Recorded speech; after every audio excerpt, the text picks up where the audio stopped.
Hey, Beth.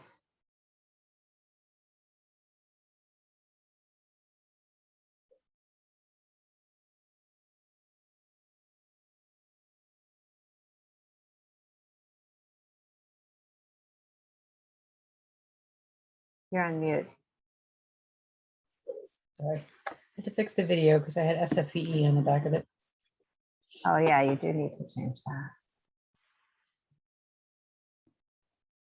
I'm a little nervous because Liz Shagoya is having trouble with the breakout rooms. Oh, dear.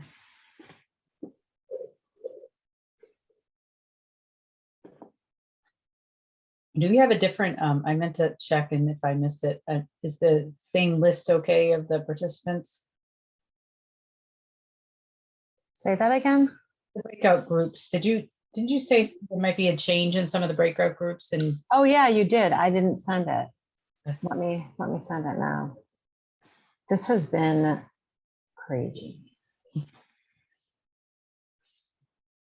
And Brian can't get in. oh dear, Okay. I'm sure it will start.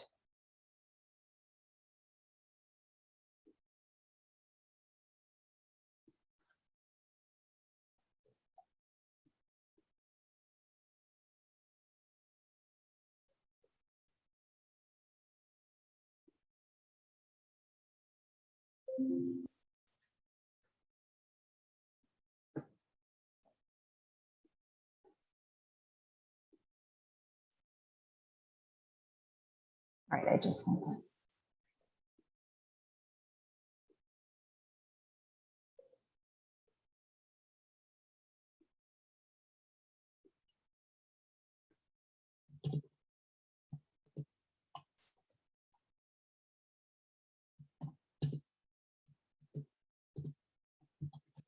I see it.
Good morning. Good morning. Thank you for, oh, good. There's Brian. Morning or Good afternoon. morning, good afternoon. Brian, I'm glad you made it.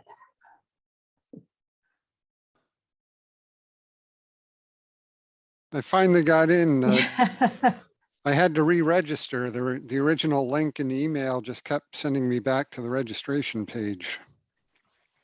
Unfortunately, I do not have as much experience with Zoom, but I do know enough to know that WebEx and Teams do not have reliable breakout room functions. So here we are. Now we have a few people, so that's a good thing. Yes. Good morning still. Good Good morning. morning, good Thanks to- afternoon. Thanks to everyone for joining us. We're going to wait until the top of the hour to actually get started.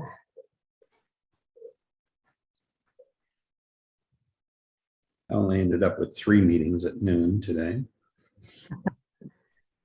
And I thought I was retiring, You have to try harder. I guess. Any ever a possibility? Does it just keep going? Let's go. I think Hi, retirement is everyone. a target. It's a moving target. Literally and figuratively.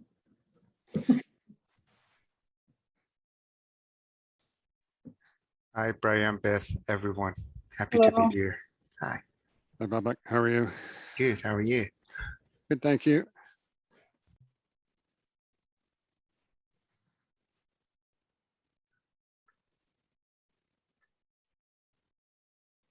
Good afternoon, everyone. Afternoon, Hello. Danny, how are you? All right. Thanks for joining. Yes, sir. We will be waiting a few minutes as people trickle in. We're expecting more than 60 people, I think, so the room will get pretty full. Yes, I jumped in early because I wanted to make sure that my system was in fact working properly. Yeah, I had a few false starts myself, so Mhm. that's okay. Judy would have run with it without me, but I think she's happy I'm here. Yeah. I think my capabilities fall far short of that. I think my friend Beth Tubbs would have gotten a frantic tap on the shoulder. Did we not use videos in order to keep the stream working more effectively, or? I think that'll be helpful as we get going. Or if you're just presenting or something. And today is 2/2/22, so. It is. yeah, It's the year of the tiger. hmm, Go Bengals. Yeah, I'd like to see them win. Good luck. I'm hoping to be there. Oh, that'd be, Awesome. Yeah. My son and I are trying to figure out how to get there without going bankrupt. I think this is their year. I hope so. I hope it's the beginning of several of their years. Well, after 44 years, you hope they just get one, right? No, other teams got more than one. Yeah, that's true too. And we were 33 years without even being there. So.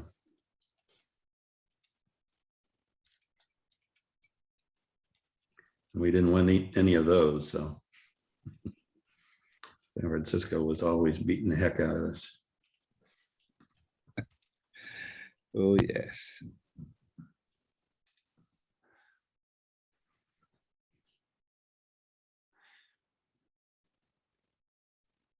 So I put a note in the chat welcoming everyone, and we'll hang on a few minutes while people are coming in, and just to help with bandwidth, I think if we mostly keep our videos off and less speaking, that should help with communications.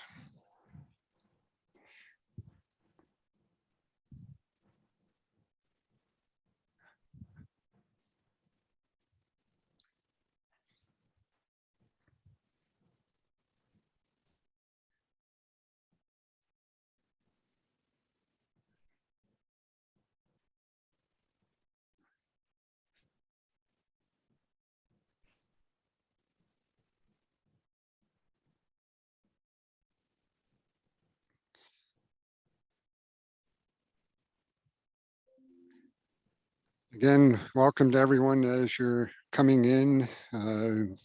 we'll delay start for a few minutes while people are joining, and to help keep things bandwidth working, if you can maybe keep your video off while unless you're speaking, that'll help a little bit, I think, manage the bandwidth and hopefully facilitate good communications.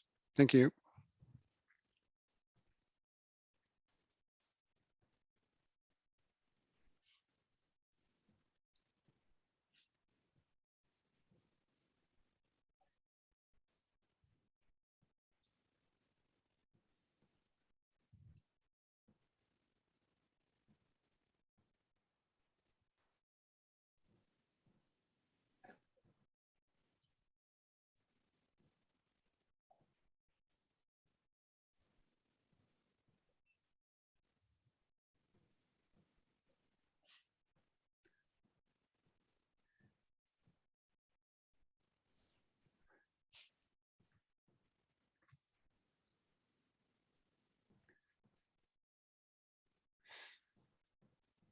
Again, I'd like to welcome everyone here, and just to let you know, we're waiting a minute or two as people come in, and if you could, I think to help out the bandwidth, maybe leave your video off unless you're speaking.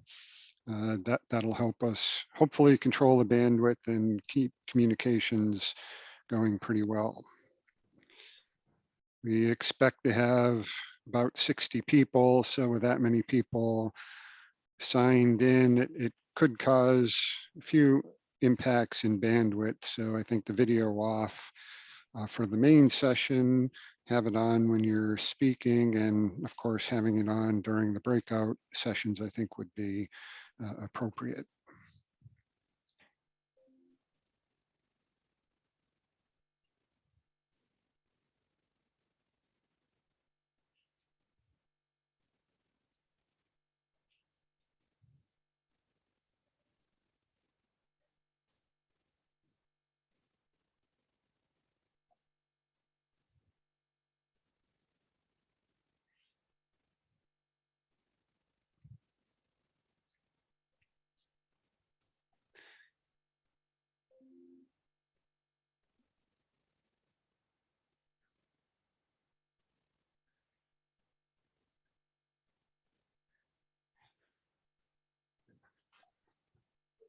We've still got a few folks coming in, so we'll wait another minute or so.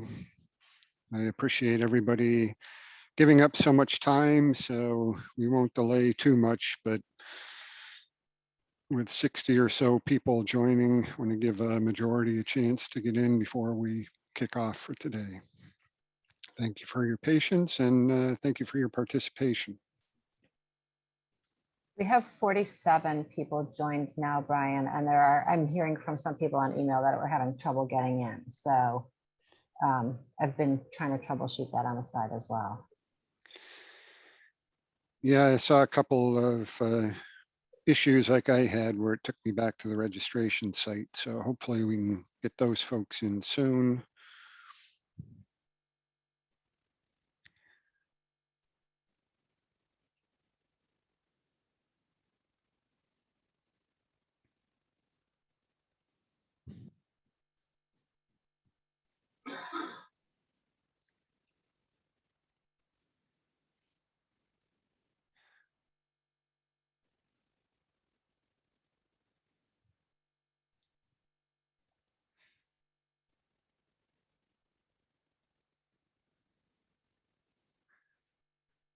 Again, I'll welcome everyone and thank you for participating. We're slowly collecting people, so we're waiting just another minute or so while people are coming in. A few people had difficulties signing in, so we'll wait about a minute before we get going to help us manage the bandwidth. Maybe if you're not speaking, we'll look to keep the videos off, and that'll help us keep communications going pretty well.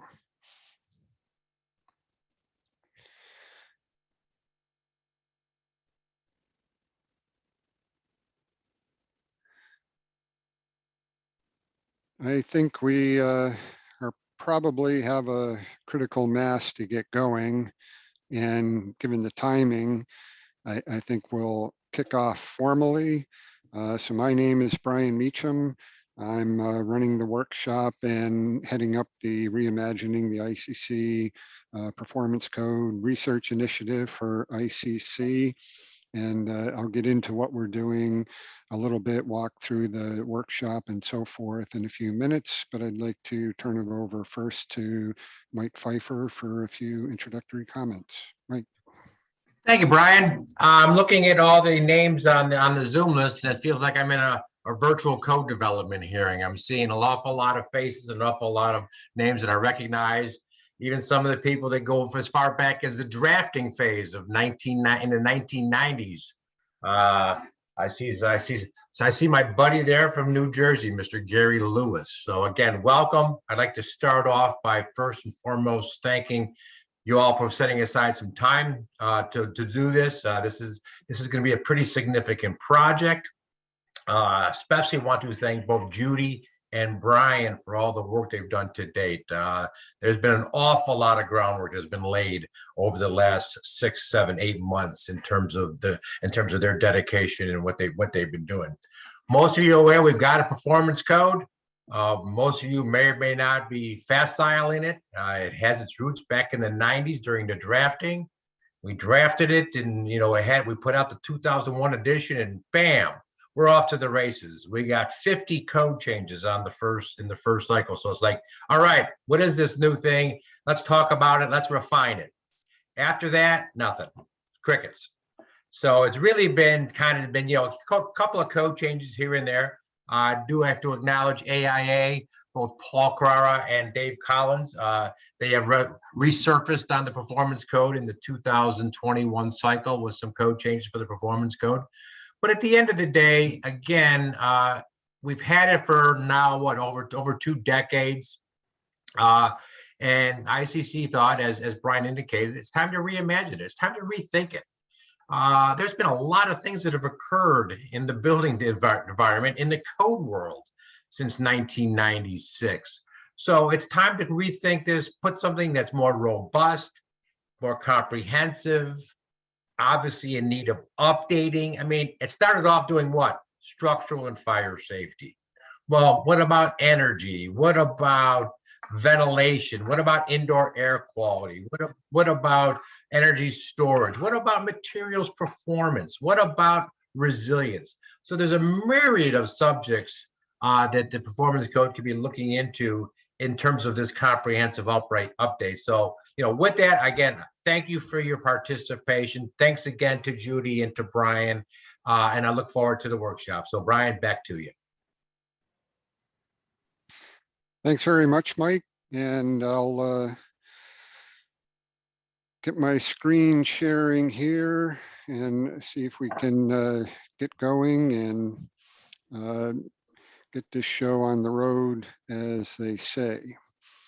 So I always have a little bit of a challenge making sure everybody sees the same thing, and sometimes there's a little bit of delay on the screen, but hopefully y'all can see the cover sheet, and we'll Yes, go on it's from there. here.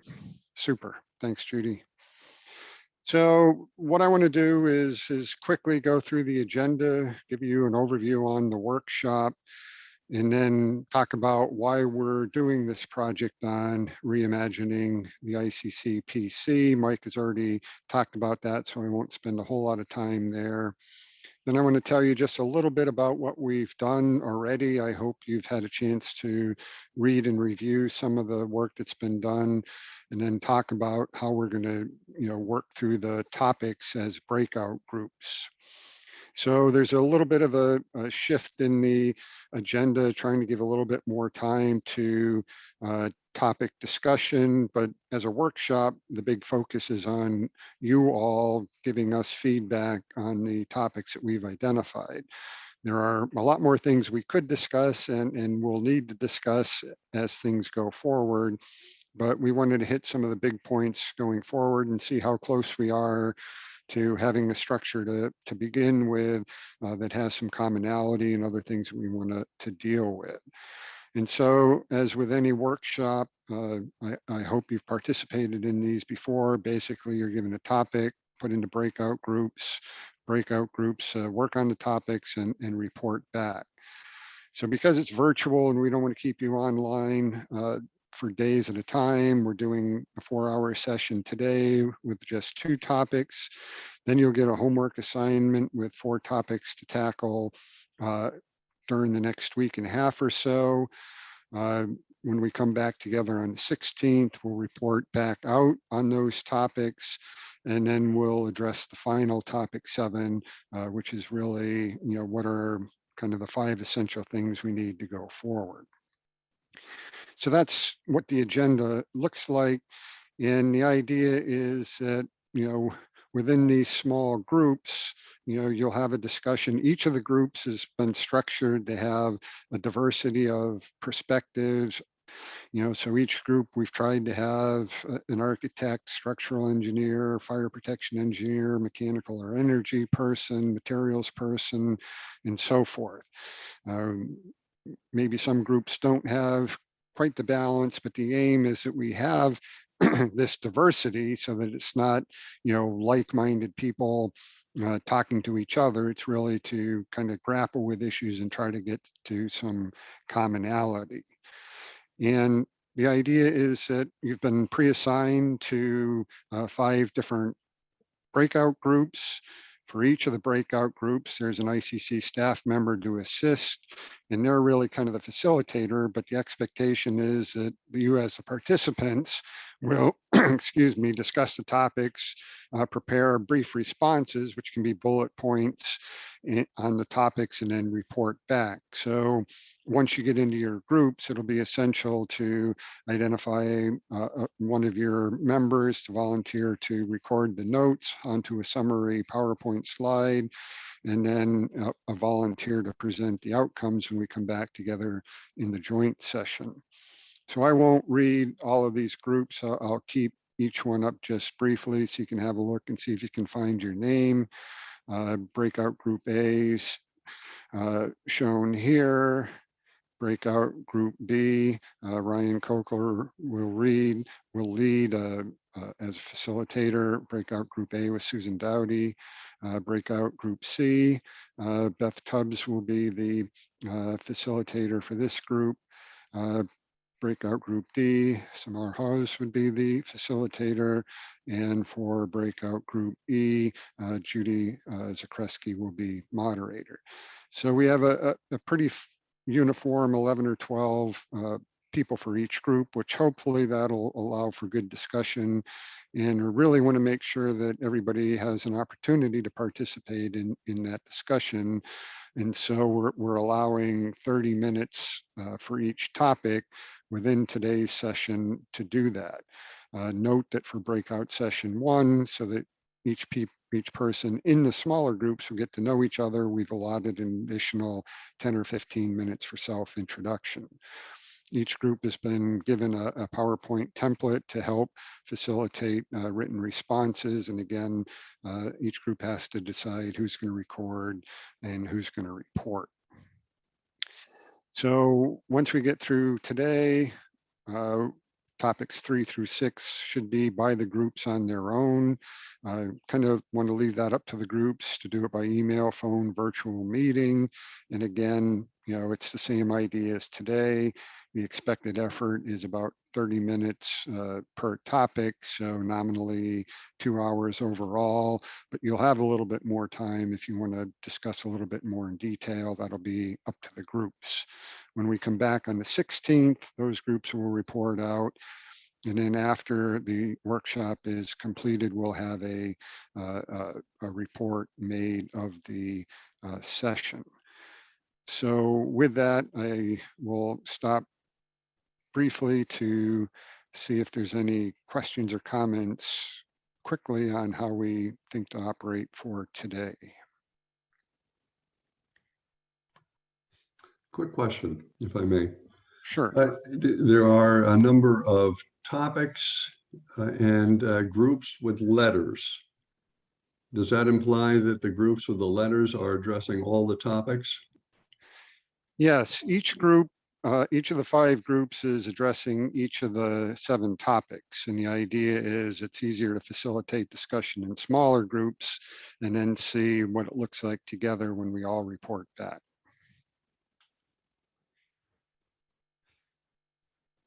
Okay, before I share the screen again and move on, just to help, because there's so many people, if you can use the raise hand screen or signal as we go along, that'll help to make sure Judy or I are able to catch you.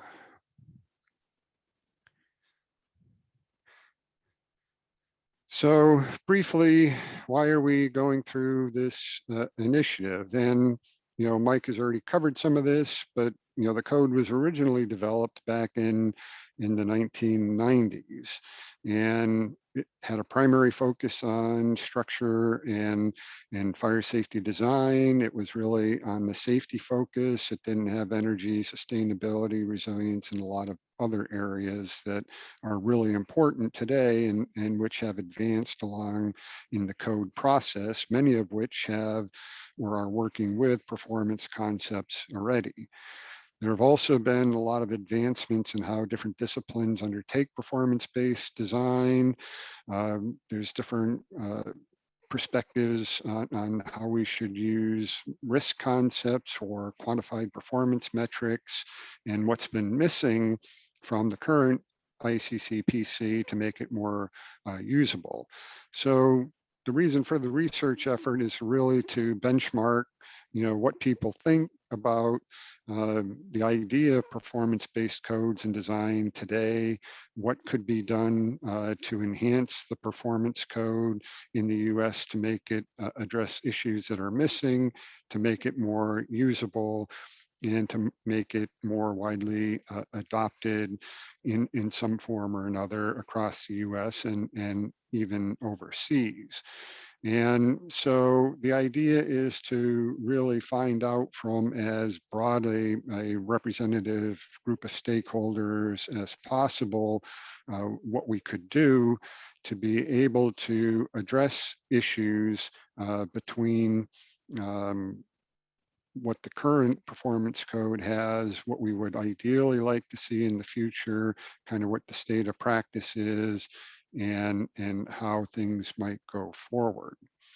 And so I've already mentioned a number of these issues. I won't mention them again for time.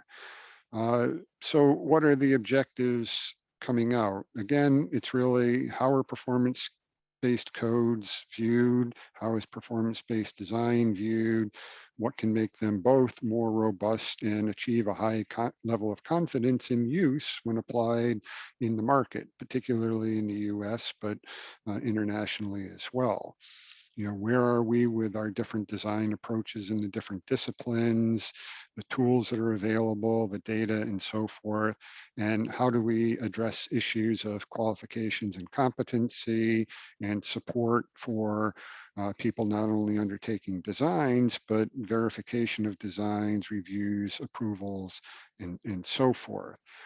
And so a number of documents have been posted online on the ICC Performance website, which I hope you've all seen, to try to give some background. And we've tried to collect more information from people in the market. And we've done that in 2 ways. One was an initial survey to kind of benchmark current understanding of performance-based codes and design to see what the broader community thinks. That was run using SurveyMonkey, and we reached out through ICC, LinkedIn, and other websites. We had almost 200 people respond with about 135 full responses, and I'll overview some of those outcomes in a few minutes. Following the survey, we put together a series of 8 roundtable discussions, which were small meetings comprised of groups of, 8 to 12 people in different sectors, such as structural engineers, fire protection engineers, energy folks, building officials, and others. And the aim was to collect additional input, but really from a discipline or a job function perspective, rather than in a bigger group, so that there was people had the feeling of really being able to share their interests, their concerns, and what they think is necessary without having to necessarily offset a differing opinion in that forum. And it's more this workshop where we're trying to bring together the different opinions to see how close we are, how far apart we are, and so forth. There were some interest areas that we would like to have included, but they're really we were time and resource limited. So we're hoping that not only in this workshop, but going forward, we'll have other opportunities. So the survey findings are available in both PDF, and I've recorded a video that kind of describes it in detail, and I'll summarize a few points here. We have on the ICC performance website another page that has websites of interest. We have another page that has materials that have posted about the history of performance-based codes, a little bit on how it's done in other countries. We go back to early work by HUD in the US on Operation Breakthrough with some of the initial concepts, really just trying to make sure that there's a list of information out there. And the list of websites really helps to point to for example, the whole building design guide, which has other pages on how energy performance is handled, points to structural and other places. Because we know we can't cover all of the topics, we wanted to make sure that we had a variety of information out there that people could look at. So let me try to get to a summary of some of the outcomes from the survey and the roundtables, just to give you a sense of what we've heard so far. So that sets up in a way the discussion for today. So in the first instance, the survey was about getting perceptions. There was really no right or wrong answer. We did have some comments about lack of definitions, but in a way that was decided specifically because we were trying to understand what people thought. In total, there were 194 responses, about 130, 135 were complete. And so that was the number that we used in the analysis. And we always try to indicate the number used in the slides as n equals x, and whatever that x value would be the summary of the outcomes. So we had a number of different countries actually provide input. The bulk of them were from the US, which was good to see because this is really focused on the US, but it was very helpful to see perspectives from other countries. We did go through and break down US and non-US respondents by functions such as what their backgrounds were. And there's a few areas, for example, structural engineer, fire protection engineer, building official, and architect, which had enough responses that they could statistically be considered significant. So in the full assessment, there's also a breakdown of comparison between the different groups, which I won't get into today because of time. But I think what's important is asking questions like, how do you think the current regulatory system in your country is working towards facilitating well-performing buildings? And it's a little bit more than 50-50, maybe 60-40 on the positive side in each country. So that was pretty good. Another question is, what do you think about the idea of a performance-based structure. Would you support a performance-based structure for building codes and design? And in both the US and non-US, it was overwhelmingly yes. And, this wasn't a certainty going in. We weren't sure particularly what the US market would be thinking. So that was very encouraging at the outset of the project. But we also wanted to know a little bit more specifically whether or not the performance-based regulation or code in the country that is currently available is really fit for purpose.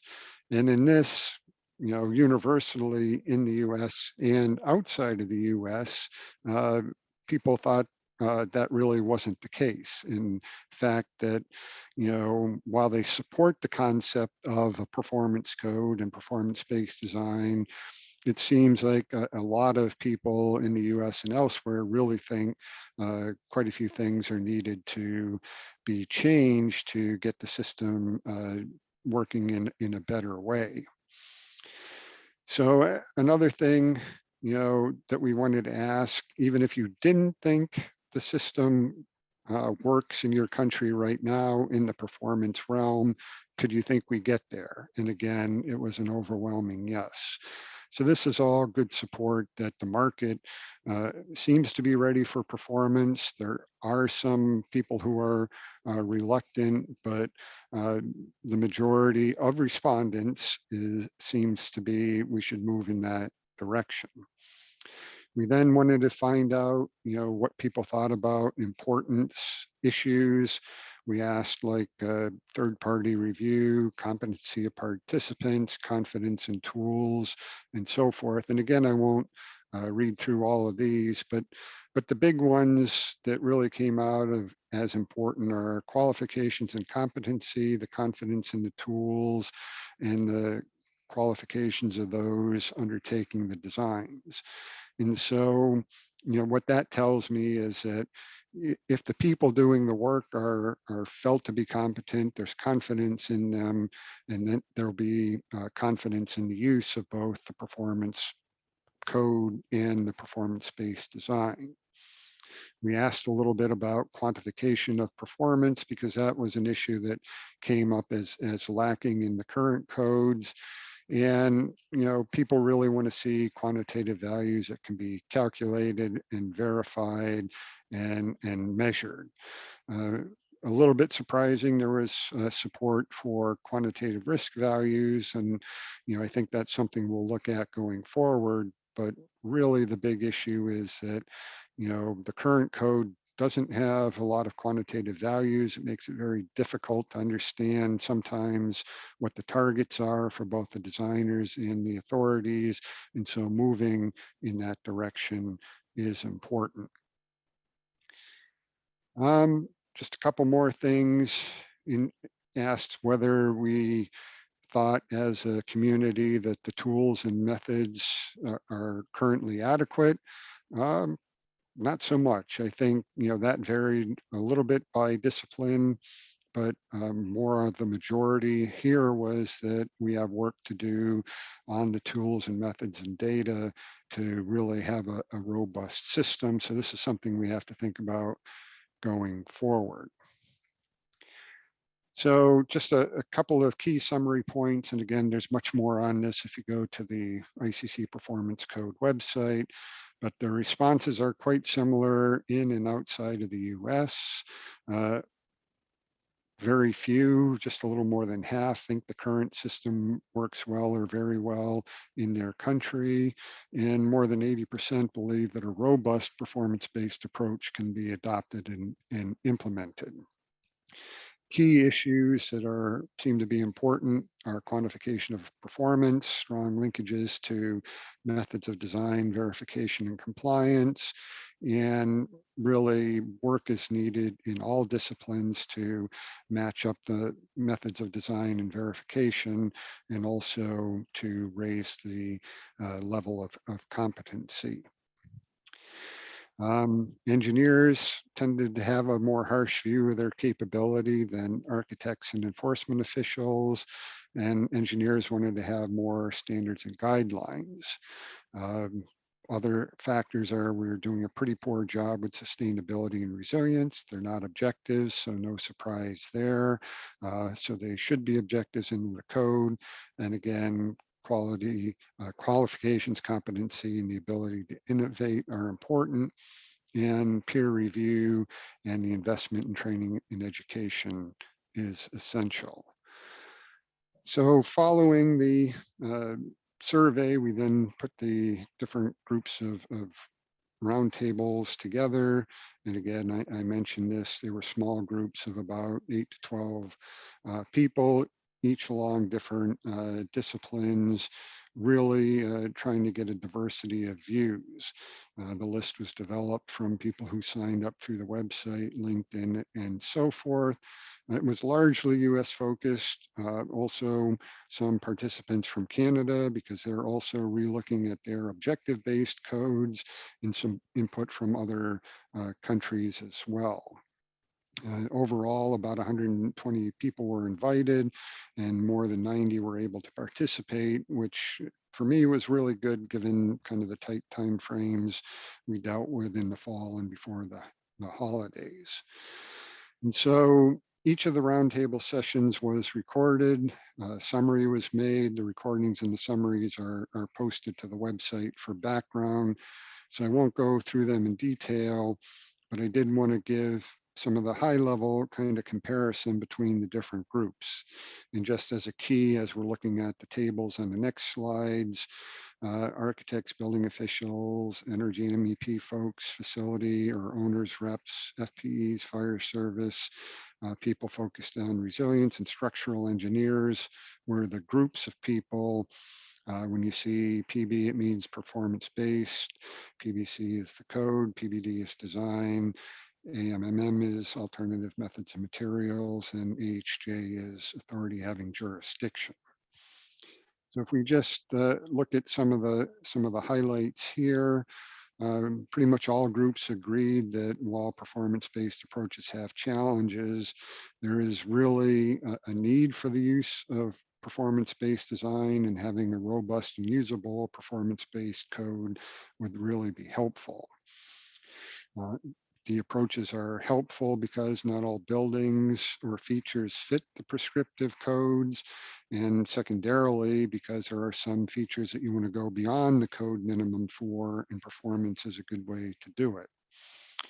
Some groups thought that the codes are not necessarily, performance is not necessarily needed for all buildings, but is particularly helpful for complex buildings and existing buildings. And again, may be necessary or helpful if you go a little bit beyond the code minimum to have an aspirational set of targets.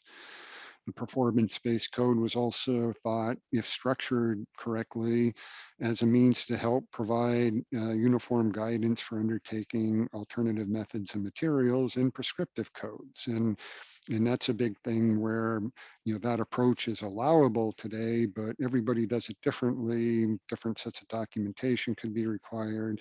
So having a document that gives some uniformity could be helpful. Of course, we need clear and agreed definitions. Clarity is needed on performance-based versus outcome-based. And this is something where energy engineers are talking in terms of outcome-based performance measures that are need to be verified over time as compared to performance-based design for compliance, which is at the time of building turnover. And maybe there's some opportunities for looking at both of those schemes beyond just the energy area and think about what we need in the future. People generally think the current structure is okay, but we definitely need to have a more holistic whole of building approach so that we're not trading off one performance for another. And if a change is made in one area, performance is matched up somewhere else. And we need to be thinking more about a whole of life approach. And this comes in not only in factors such as energy performance on the outcome perspective, but thinking about functional recovery. So when we're planning for an event that could impact buildings and infrastructure in the future that have an impact on community resiliency, dealing with the functional performance and recovery times of those buildings and infrastructure are really important. So again, that's another example of objectives that didn't exist at the time the original performance code was laid out. And that, runs right into the fact that the objectives for the code need to be updated, including sustainability, functional recovery to support community resilience, health, indoor air quality, ventilation, and others. So there are many areas that weren't needed. More specific performance requirements are identified. Where feasible, targeting them to acceptable risk, having quantified performance criteria, and so forth. So I won't go through all of these, given the time commitments we have and time restrictions we have, and the fact that we wanted to hear from you. But I did want to put those out there. And before, I stop with the summary, again, there's a recognition that challenges exist with a lack of training and education across the board, engineering and design to review and approval, and that education, training, competency, and ethics are essential components for going forward.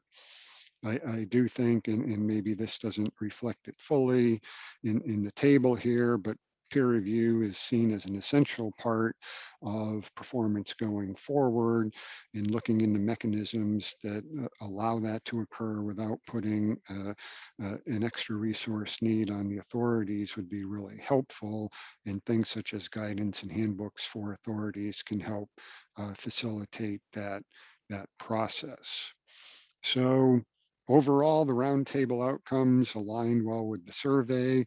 We did get some more specific information about things that could be added to the codes, things that could be changed, what works with the structure, what would be very good to have as addition to the current structure, and what some new objectives and goals for the code might be. And so really what we're going to talk about, or what you're going to talk about, and we're asking you to consider over the next few days, are some of these structural issues, challenges with quantification of compliance, different ways to look at new objectives of functional recovery, and so forth.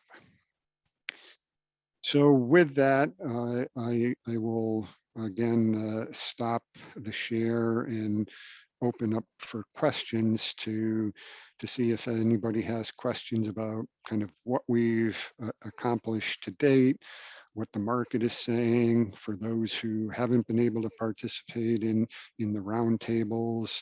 If you have any questions or comments about performance that you want to kick in, and so forth. And we've allotted about 20 minutes now for kind of group discussion. So this is the time to try to clarify things. So Brian, sorry, I see David has his hand raised. There were also a couple of questions in the chat, which may have been addressed through the rest of your overview, but you may want to turn to David first, and then Ali Ashrafi had a question as well. Okay, go ahead, David.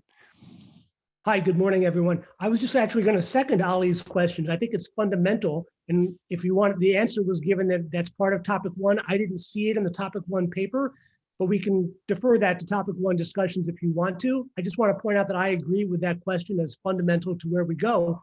It strikes me that if we want to think of this reimagined performance code as a deemed to comply alternative to the IBC, IRC, IEBC, that will take us in whatever we decide on that point, it seems like it will have an enormous effect on how we would go forward in each of the specific steps we might end up taking. So we can defer that to topic one if you want, or we can discuss it now, up to you. Yeah, it's probably helpful to talk a little bit about it now. I think the way things are set up, and some of this is in background papers. It's always a balance to try to fit everything in, but in many countries, the performance code sits at the top level, and then you have different compliance pathways. One would be deemed to comply or deemed to satisfy prescriptive pathways, which in our case would be like the I codes, and another approach would be to follow more performance-based approaches. And so what we've tried to lay out in the draft structure is the opportunity to have the performance code, if reimagined in a robust form, serve as that top guiding document that has all the intents, all the objectives, quantitative values that you could use for performance design and demonstration, but also allow, for example, to say that compliance with the IBC, the IMC, and other codes would be deemed to satisfy and give the structure for the performance requirement, or if the market chooses, the performance code could serve as a mechanism to guide the development of alternative methods and materials type designs within, say, the more prescriptive IBC. So I would like to know if it comes out in the breakout group 1 discussion, what people think, does that hierarchy of the performance code with the intents and objectives, on top seem to work, or is it more a little bit following it from the using it as a guide for alternative methods and materials? And of course, we had to, put some questions within the, breakout group to discuss. And so the first question is really, does the framework seem appropriate to the different components? Is the structure adequate? And so this issue of how it's used in relationship with the I codes, I think, is an important part of that discussion. We have a few minutes, so if anybody else wanted to weigh in now in the bigger group, that would be helpful as well. Ali? Yes, if it's possible. Thank you for that explanation, Brian. And I think to some extent that is kind of the key question. And even if, let's say, we go the route of performance codes kind of being like the overarching guidance, we still have to then figure out the questions of, as a practical matter, if it sits outside, would that actually impede people looking at performance-based as a whole? Because a lot of code officials might be just familiar with IBC and so on. So if everything goes to another document, maybe that's more challenging. Or whether in that vision, it makes sense to then bring those performance goals explicitly into, let's say, IBC, as this is the performance criteria, and then you go from there into prescriptive versus performance-based. And again, I guess one question that I have for the broader group here too is, as we're envisioning this, seeing how this would impact areas where performance-based design has been adopted more widely, like seismic design, for example, versus some other areas that are developing more wind, a little bit of fire. So, and how what we're doing is going to fit that structure. Yeah, and so those are all, questions to tackle, within the breakout groups. And when we hear how the breakout groups report back, we can have some discussion depending upon, how each group sees it. I think, there is a model in a way for combining the performance and prescriptive in a little bit in NFPA has the two options. If you look at also the Canadian National Building Code, part A is the objectives and part B is the prescriptive requirements. So that structurally, there's different ways to look at it, and I think that's important, but also making sure we're tackling the right topics and getting the right components into the system is, I think, particularly important as well. Is there any other question or comment either on the background work to date or any other issues that somebody wants to raise before we get into the breakout sessions on the individual topics.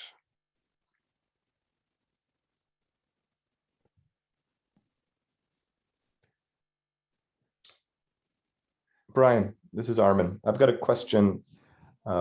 In the survey, there was one question regarding the current structure, and it looked like it was responded to as is the current structure is favorable. Was that current structure of the of how performance-based design is being performed today, or is that the current structure of the ICC performance-based code? Do you know if people may have been answering one question or the other question? Yeah, so thanks, Armin. In the survey, that question was preceded by a discussion of, what I would call the NKB hierarchy, which is kind of the hierarchy that the Nordic Building Code Committee put together back in the 1970s. And that talks about the top level goals, the functional objectives, the performance requirements, and deemed to satisfy or performance approaches to verify the design. And so it was, drawing the parallel to that kind of pyramid structure is the same structure that was used in developing the current ICCPC, but the current ICCPC doesn't have, some of the details like quantified performance metrics and so forth. And so my assumption is because the description was to that structure for the code, people responded in answer to that code. And which is why, we're trying to kind of keep that same structure for the code, at least in the model being put forward to go forward.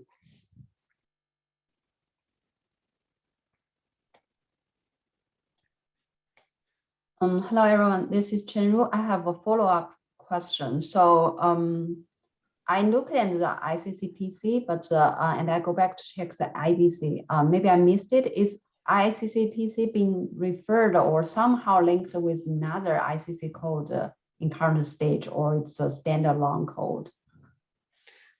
Yeah, so in the current situation, the ICC performance code is standalone. It's available for adoption.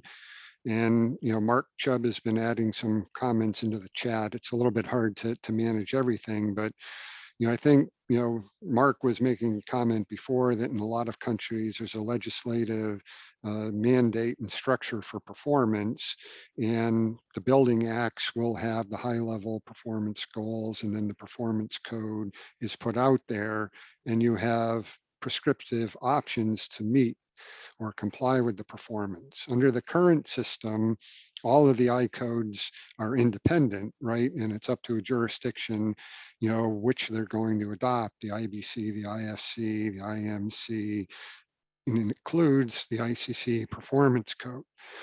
So the question in part is, going forward, should the performance be more integrated into the prescriptive?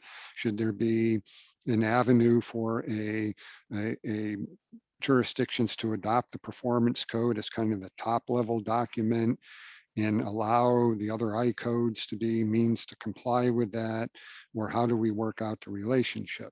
And I think it's unknown. I mean, that's part of the discussion of, if we take this forward, how do we want to do that? Okay, got it. Any other questions or comments at this point?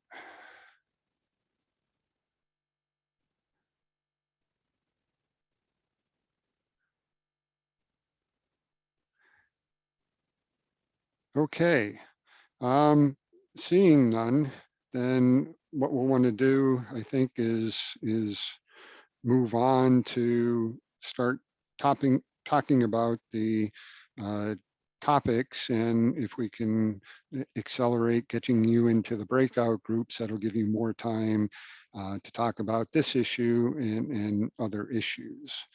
So let me see if I can share my screen again and and return to the presentation and set up the breakout groups.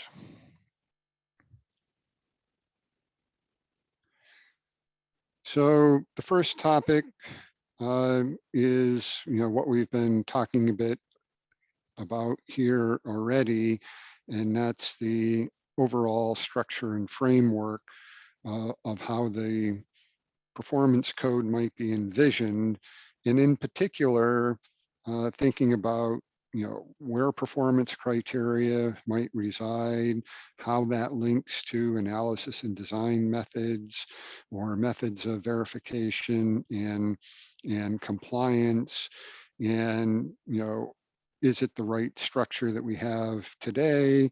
If not, what needs to change, not only in where items are located, but how the different codes, for example, interact.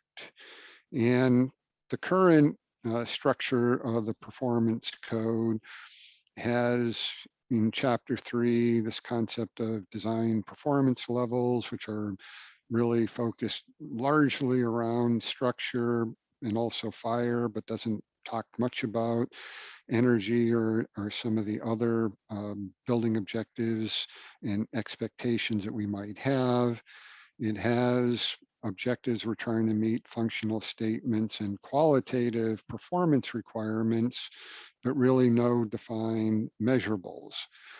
Then it talks about ways that can be demonstrating, ways that designers can use to demonstrate compliance, which could be following the prescriptive codes or the I codes in general, or it provides a pathway of following kind of individually substantiated designs that utilize what's called authoritative documents, for which the engineers are expected to develop the performance criteria, demonstrate how it will be verified, and document the solution.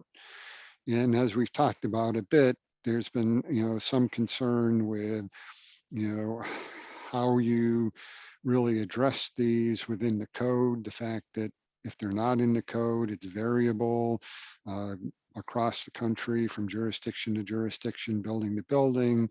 Might there be a better way to structure things?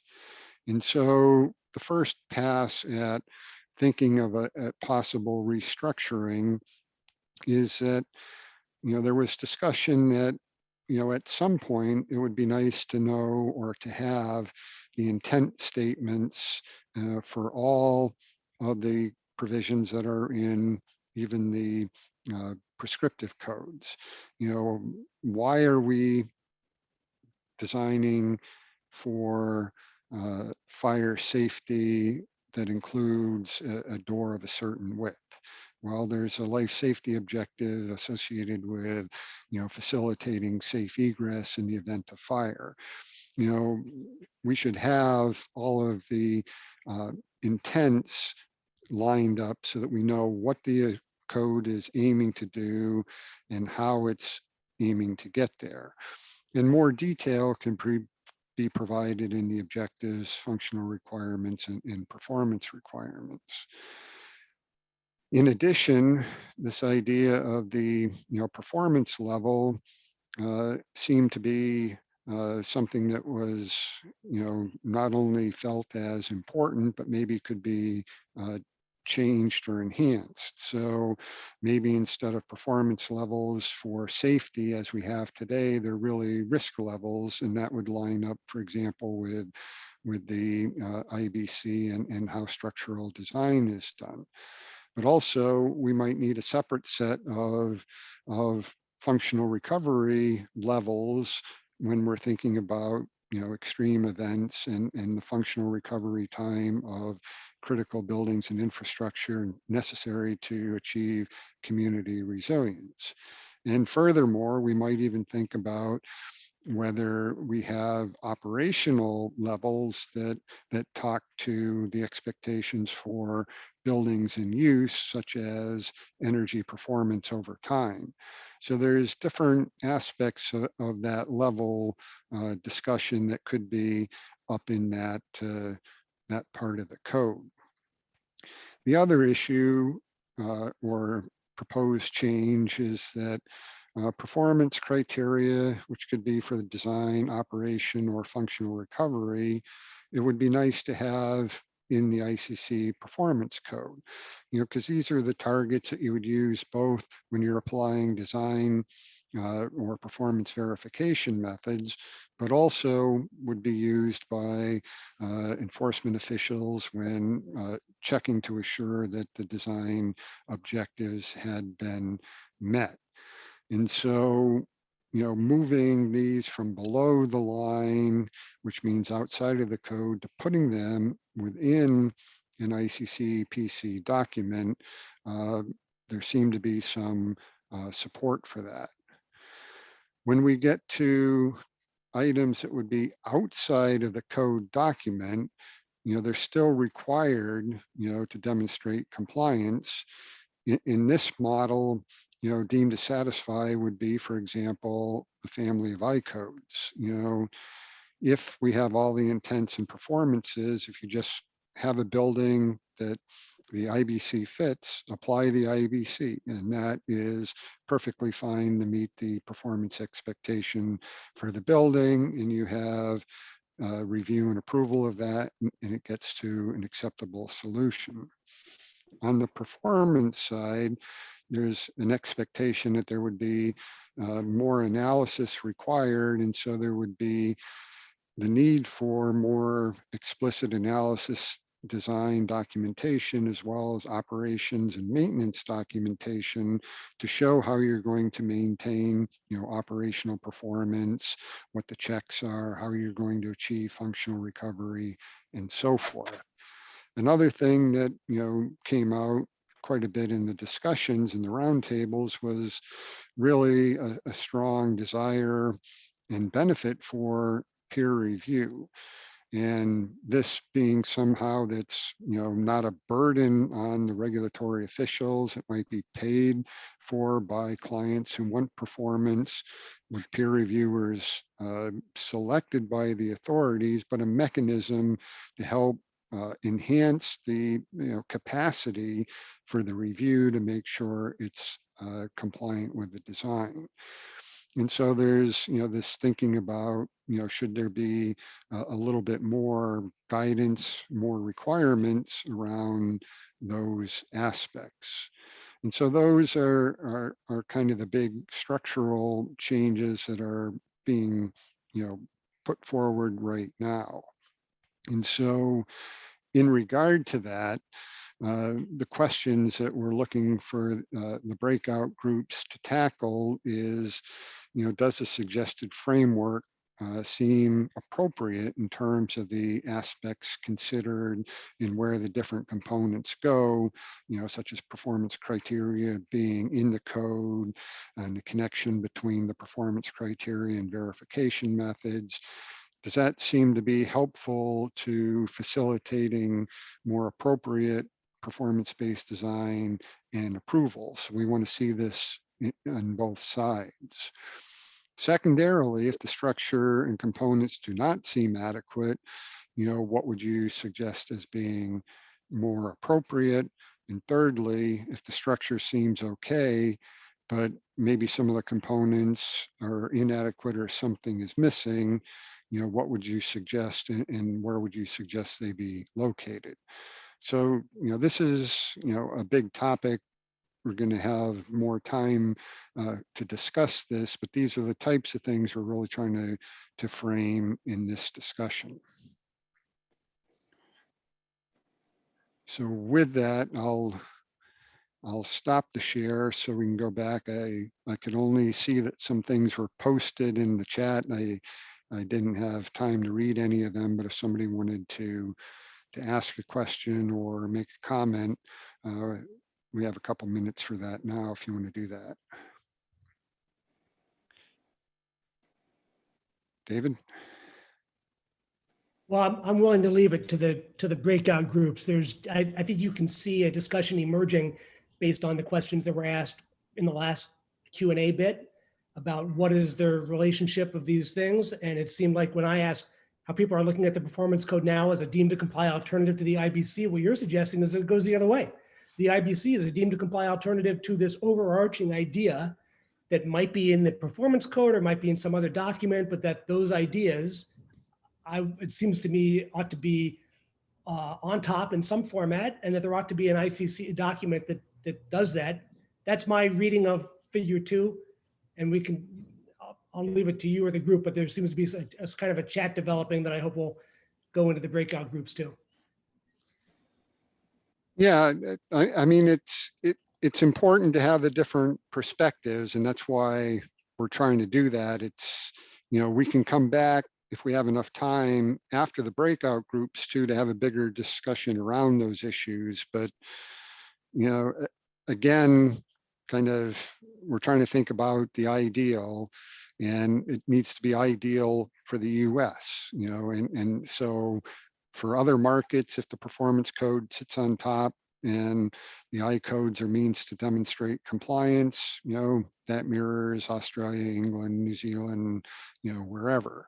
If that doesn't work for the US, and that's why the performance code is not used, now is the time, I think, to have that discussion and input and understand how it would be used.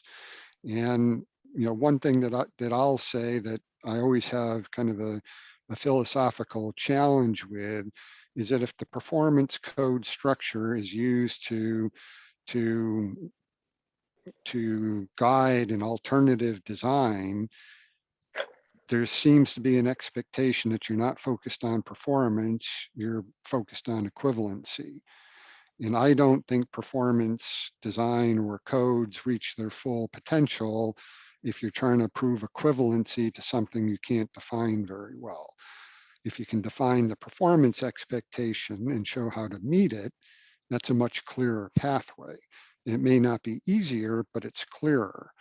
And I think that's something that has to go in the discussion as well, because there are, and I'll use fire as an example because that's my background, there can be a legitimate question of whether if you add a sprinkler system and reduce a fire resistance rating from 2 hours to 1 hour, is that equivalent to a 2-hour fire resistance rating?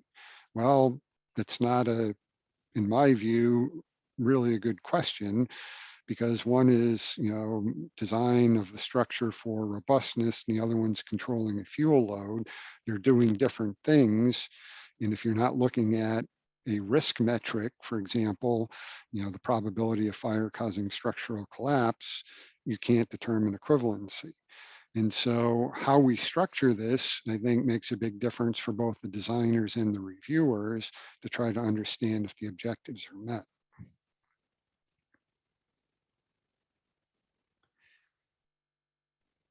Okay, so we're just about 2 o'clock. I've probably already introduced too much of my own bias as it is, and we want to get you over onto the discussion. I think I've bought you a little bit more time for the breakouts.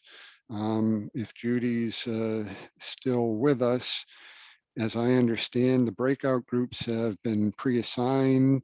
So once we are able to break up into groups, you'll be put into a room with your facilitator. Since we're a little bit ahead of schedule, let's say we have 45 minutes, and well, let's give it 50 minutes for the first discussion. That'll give time for everyone in the individual rooms to introduce each other and then start tackling the topic. Remember, you need to get some volunteers to record the outcomes and then to present the outcomes when we come back together. And of course, if you need to take a humanity break during the discussion, feel free to do that. Just let your people know. With that, I'll be trying to jump back and forth between rooms. The facilitators in each of the rooms will try to answer questions, but really the aim is to, help you discuss and not for them to answer questions about the topic. Brian? What is the mechanism for each of us to go into these groups? I'm going to take a leap of faith here. These breakout groups were pre-assigned by my colleague in the Learning Center. And so I have to hit a button that says open all rooms, and then everyone should automatically be placed into the breakout room to which you were previously assigned.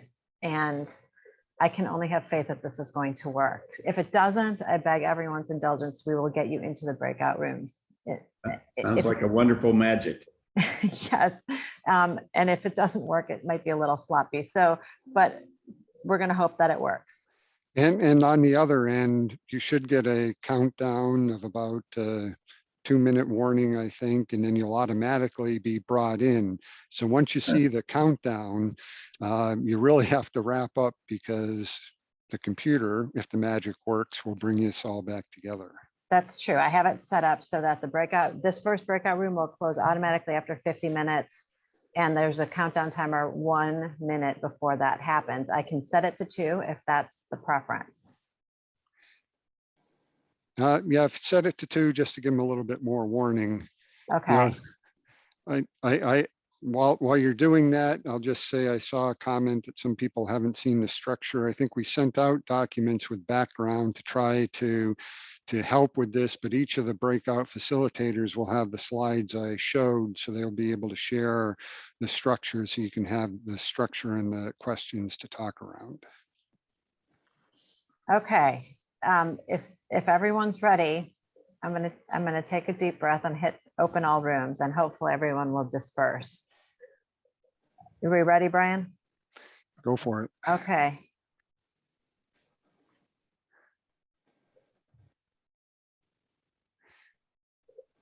Looks like 55 unassigned people. Okay.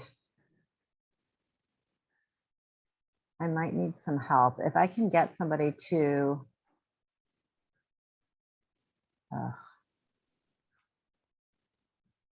I'm going to have to manually do this. Is one of my colleagues able to look at the list? If I read people's names, you tell me what group they're in. I'm sorry for this. Yeah, I can. Okay, Samar. Alex Balaya, sorry. Group C. Okay. Ali Ashrafi. C. Armin Walski.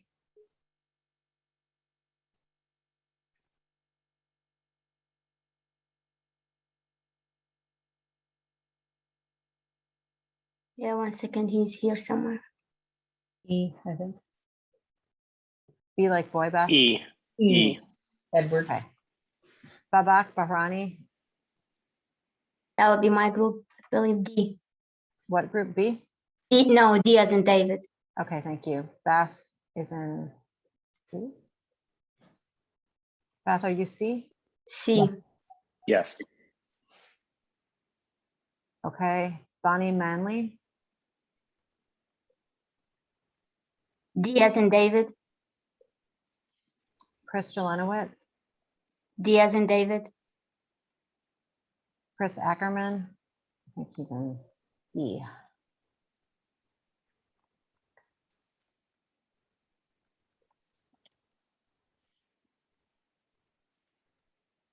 Chris, what's his last name? Ackerman. I think he's in E. E. Okay. Chris Chudik. D as in David. Danny Colburn.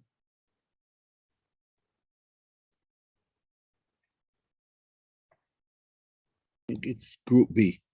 B. Yep. Thank you. Darren Hobbs.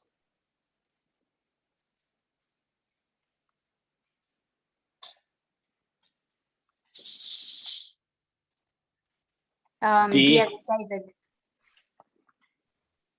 David Bonowitz. Is in B. David Collins. A. Don Scott.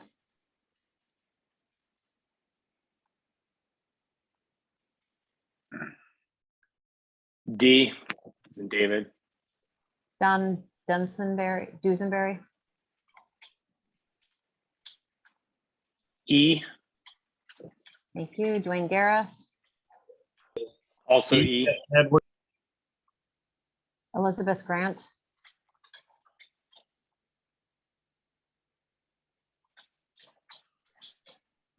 C. Thank you.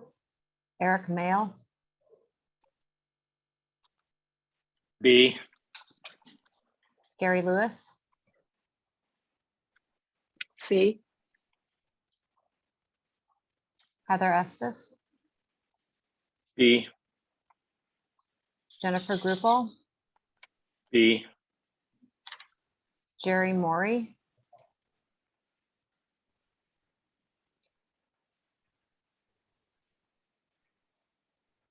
E.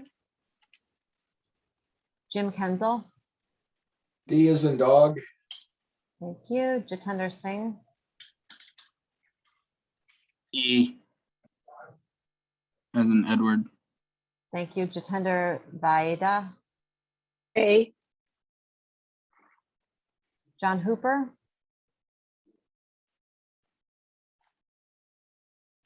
C, Boy or dog? C as in Charlie. Charlie. Okay, good. John Seo. B as in boy. Jonathan Buckaloo. C as in cat.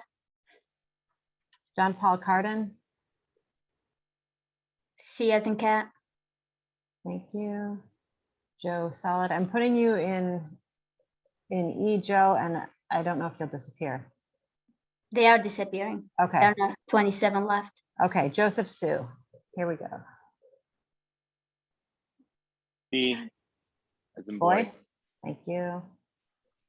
Come on. Oh, no, it's not the time for my computer to slow down. Sorry, my computer froze for a moment.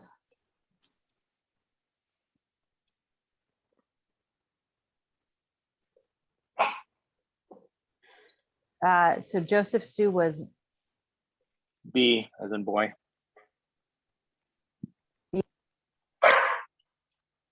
Can someone repeat Joseph Sue? B as in boy. Thank you. Julie Toureles. A. A. Thank you. Justin Biller.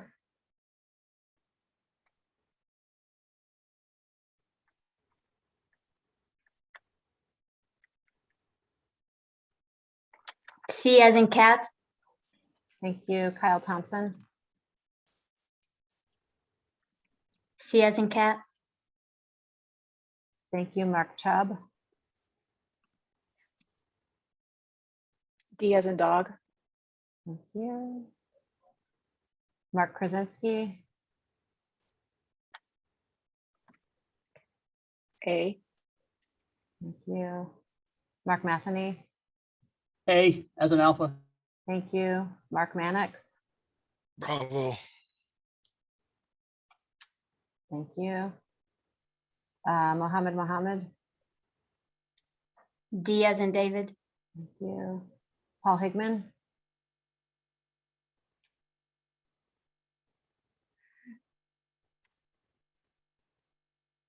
E.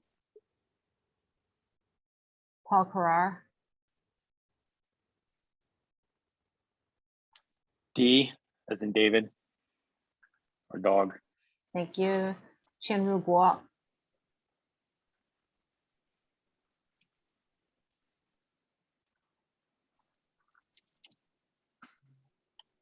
Name starts with a Q. D as in dog. Thank you. Robert Pekelnacki. A.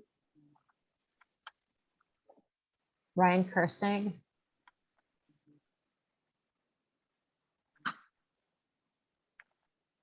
E as in Edward. Thank you. Shamim Rashid Sumar. B as in boy. Thank you. Shane Cherney.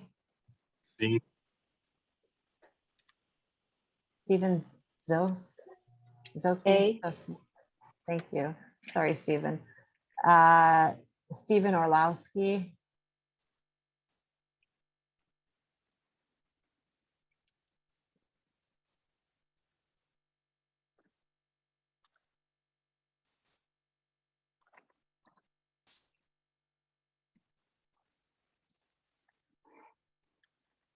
I actually don't see him on the list.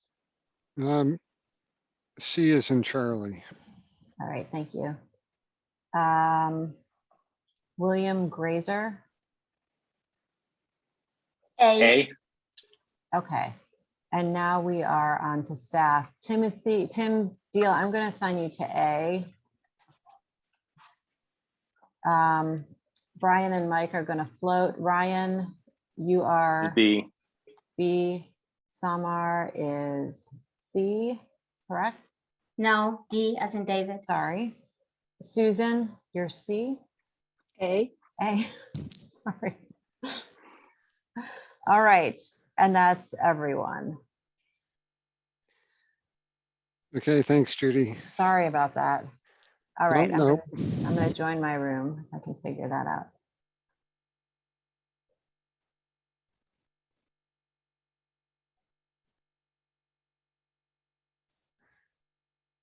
Are you able to find a room, Mike or Brian? Are you able to float? I haven't tried it yet. I see where I can join. I don't know if I can unjoin, but I'll give it a That's what I'm shot. seeing too. You Oh, hit, I see how I can join. Okay. Yes, You you hit should be able to unjoin. you hit the join button and it looks like you're in. All right, good. All right, I'm going to work my way through. Good luck. Thank you. Thank you. Thanks, Judy.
Mike, you need to get back into a breakout room.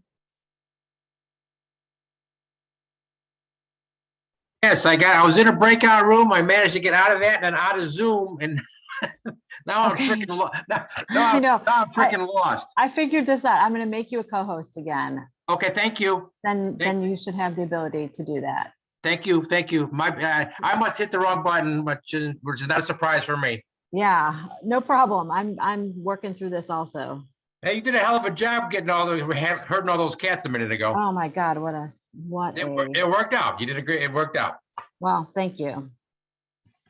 All right.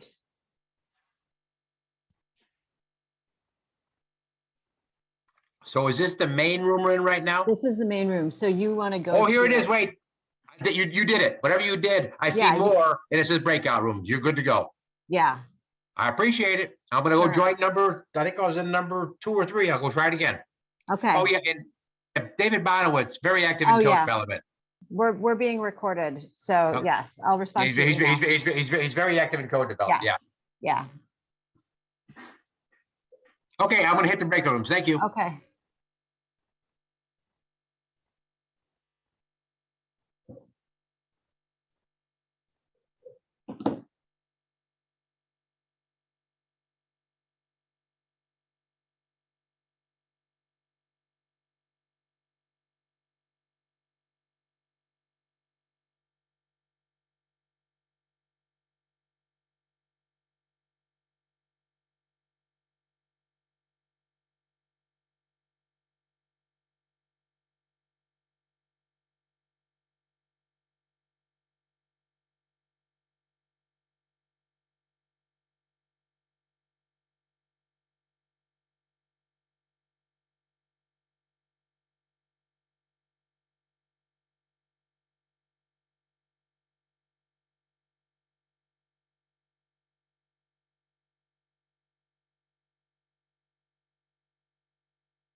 Sorry, Okay, I just made you, you had to log off and log back in, right? Yeah. All right, I made you the co-host and now I'm going to put you in back into that breakout room. Okay.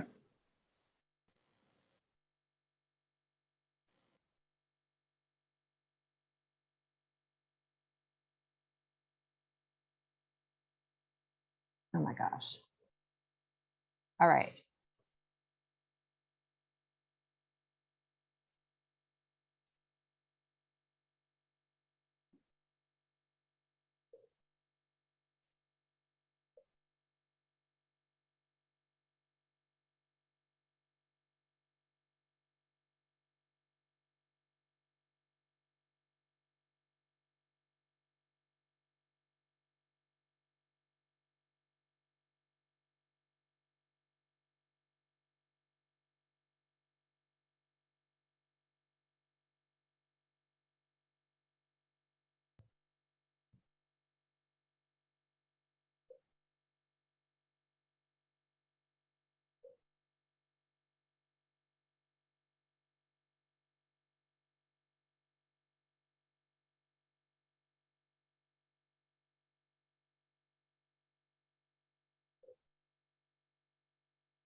Sorry, Beth. I moved you to the main session so I can make you co-host. I'm making you co-host and sending you back into your session. I missed your message. What'd you say? Now I get it. Okay, so this, you are in room 4, right? Ever is that?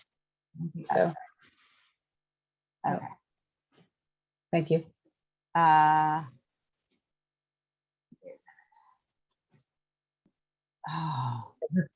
Dowdy. This is for. Okay, can you now go to room 4? You should be able to go to room 4 and join.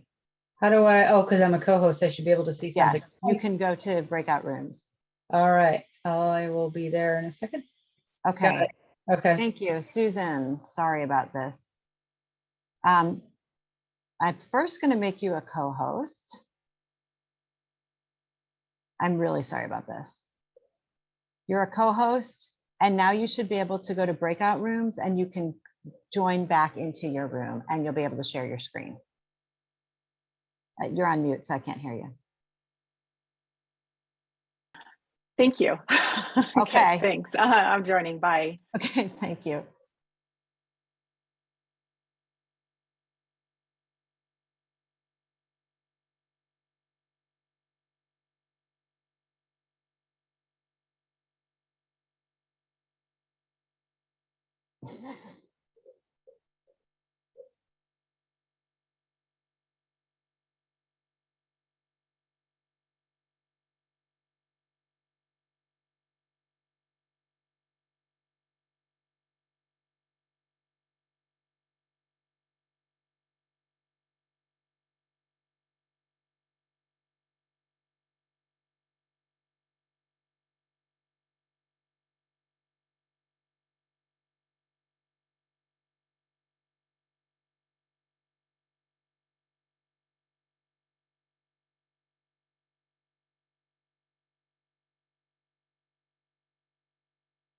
Hi, Ryan, you're muted. I needed to do this so I can make you a co-host, which I'm doing right now. Now you can go back into your room. You should be able to go to breakout rooms and you can pick whatever room you want.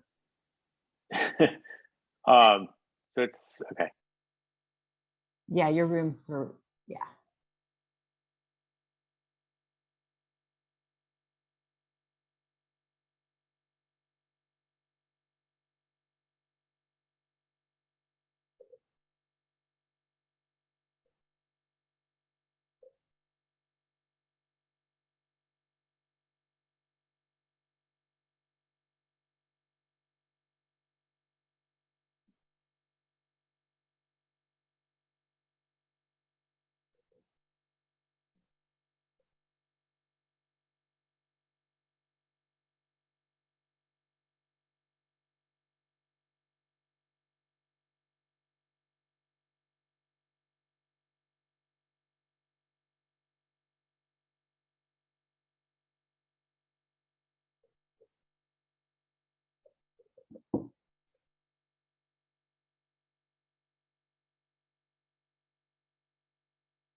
Hey, it's me.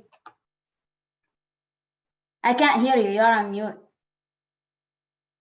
Sorry, I'm really sorry I had to yank you. You're now a co-host and you should be able to go to breakout rooms and you can go back to your room. But All I right. can assign you. Sorry about that. That's all right.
Like it was just us.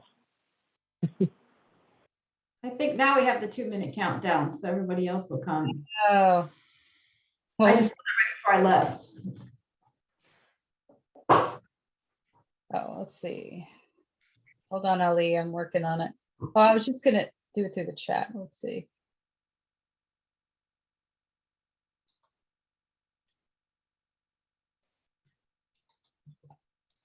I see we're still here. Steve, I guess I'm gonna put my email here if you could. I'm gonna email you if you could send me the notes, that would be great. I'm gonna email you in a minute.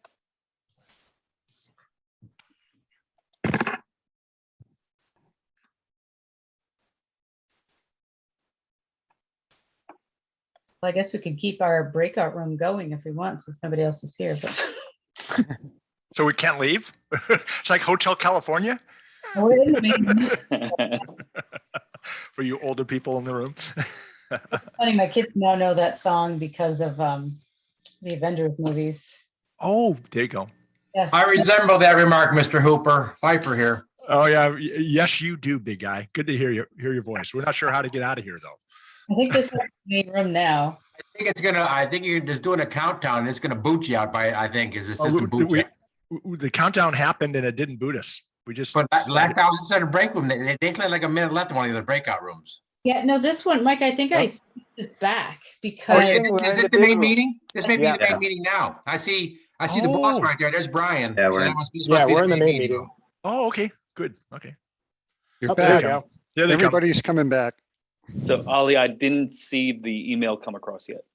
It will be in a minute. Just a Okay. second, I'm pressing button now. All right, sounds good.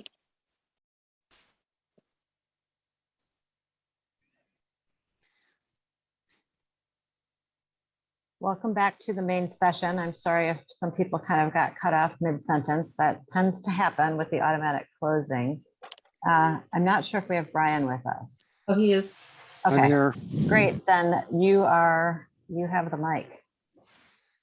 Yeah, well, I want to thank everybody for your participation in the breakout group. I stopped into most of them and saw some pretty good discussion. So now what we'd like to do is have the reporting out. And I'm not sure who's reporting out for each group, but I'll start with Group A. And what I'd like to do here is have each group kind of report out the main findings. If you have it, copy it onto the PowerPoint and we can arrange to have the screen share, that'll be good. If not, just give a verbal update. And if we get, limit to maybe 2 or 3 minutes per group, then we'll have a little bit of time for a joint discussion at the end. So I'll turn it over to Group A. See who's reporting out there. Yeah, thank you. This is Mark Matheny with Group A, and I'm going to muddle my way through it.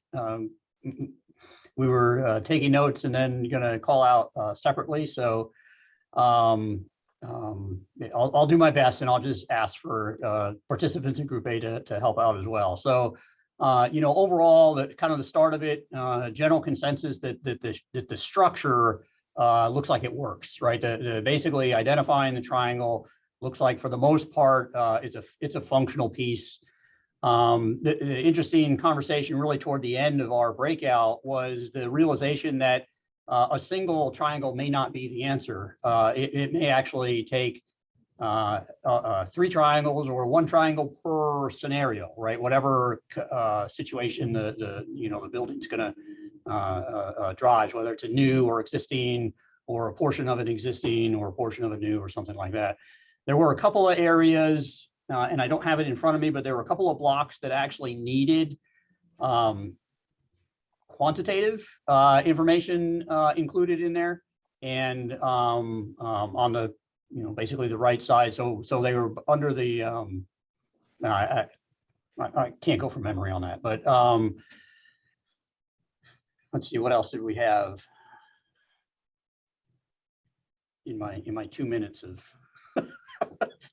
trying not to leave a big blank space. There was some concern about being able to use it in tandem with the IBC, right?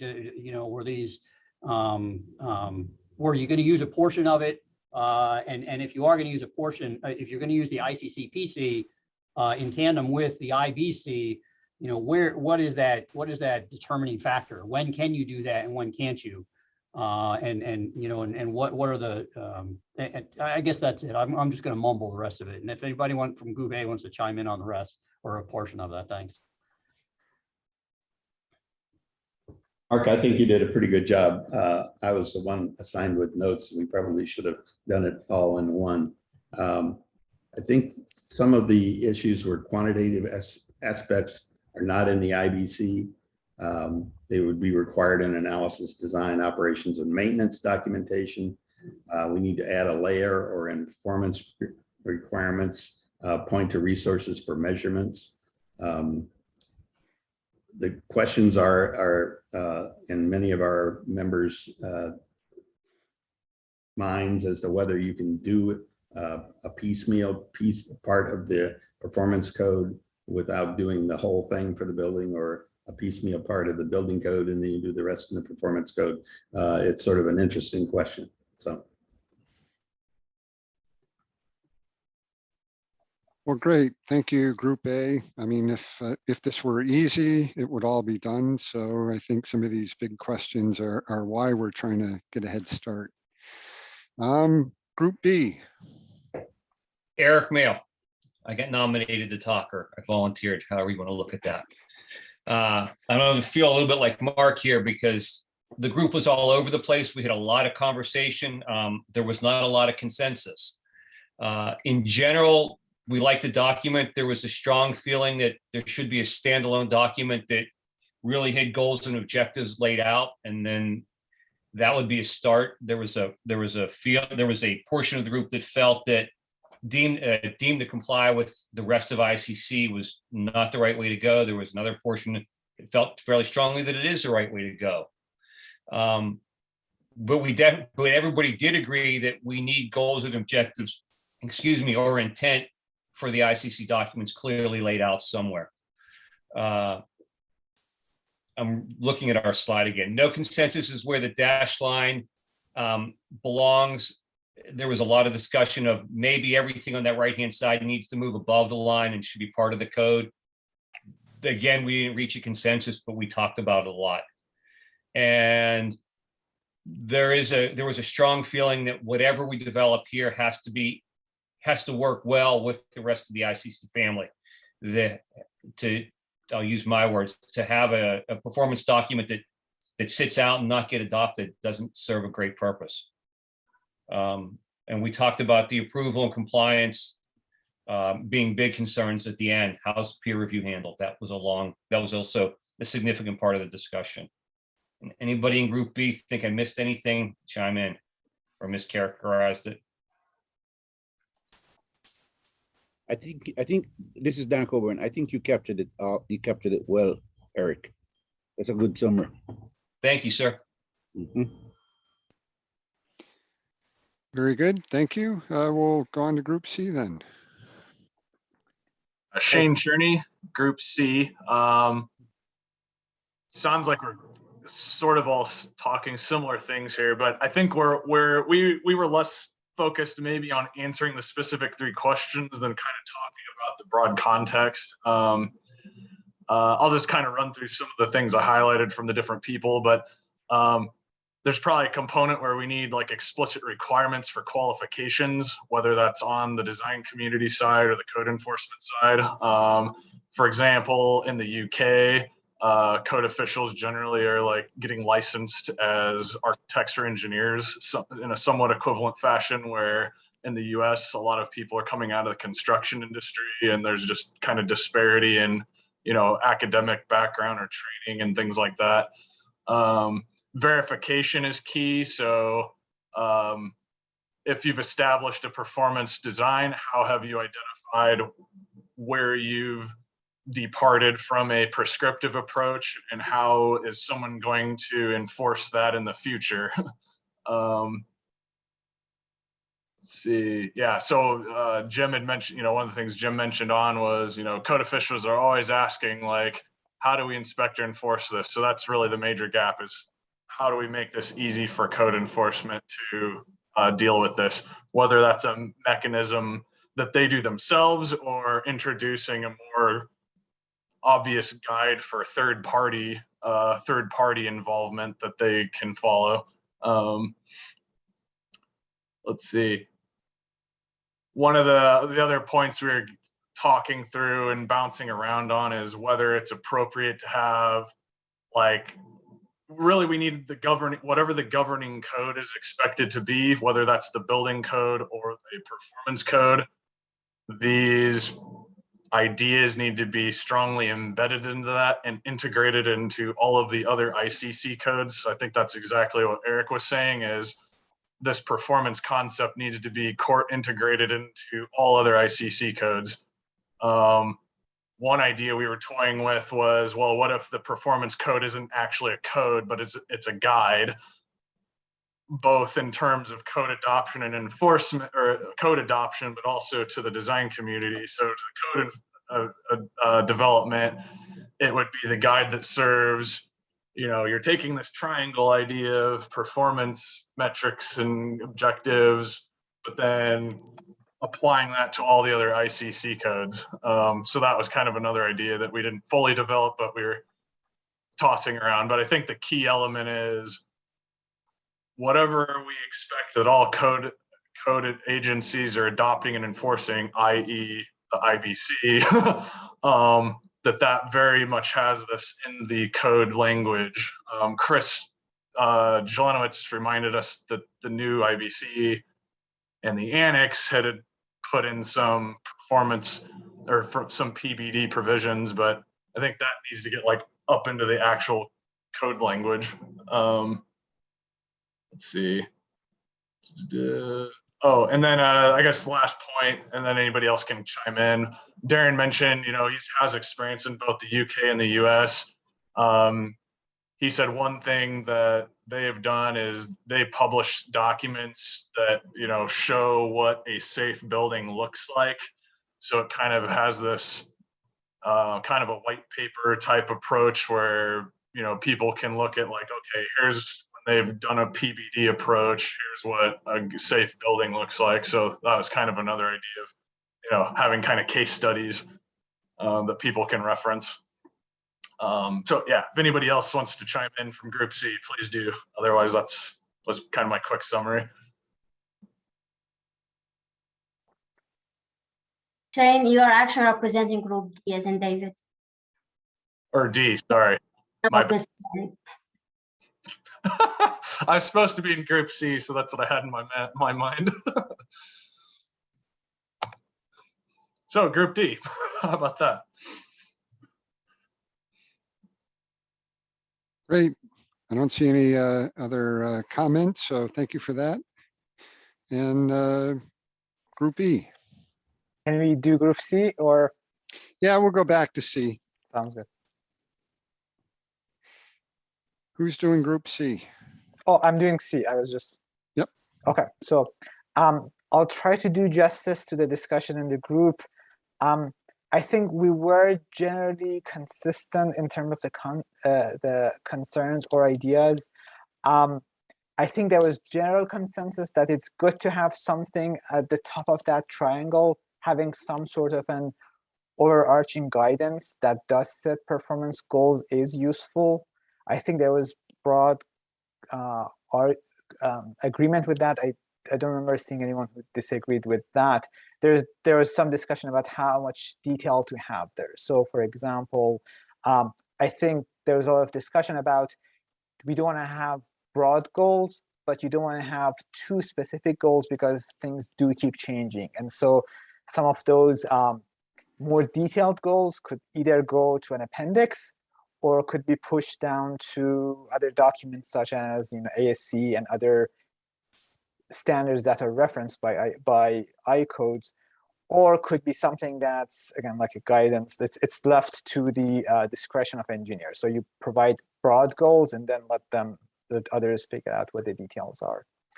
And there was a discussion about making sure that as we are doing this, we are consistent with the goals that are specified in other documents that are currently being in use. For example, what ASC describes for building designs, for example, structurally.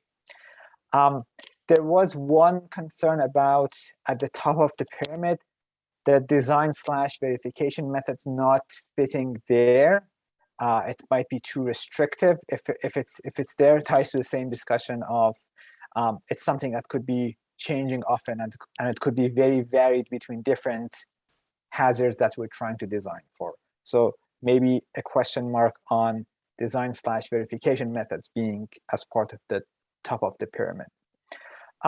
And then there was some discussion about if ICCPC is going to be the mother document, how would other ICC members react to that? So other bodies that are writing the other code, the other I code, does that sit well in that body, or is that an approach that might be rejected? And then the other question that was relevant to adoption was, we write the code, ultimately 50 states have to adopt the code. And so if there is selective adoption and the code, most states are adopting IBC and fire code and so on, most are not adopting performance code. And so if everything, that overarching argument is the performance code and it's not adopted by the states, we might be in the same place that we are. So there was some push for maybe that it makes sense to have those overarching arguments not be part of ICCPC, but some other code, maybe IBC. But there was also the opposing idea that maybe that is something that we had some disagreement on whether that's a good idea or a bad idea, but there are two sides to that. And then I think the last main comment was we might want to consider also flowcharts in addition or in lieu of the pyramid, that the code officials are comfortable with the structure of I codes where you start somewhere and then it takes you, this is how you get to the next thing. And if you're a code official and you want to decide what falls under a performance code versus what falls under a prescriptive requirement, a flowchart structure might allow you to find that answer better. That's my summary. If anyone thinks I missed something, please do jump in.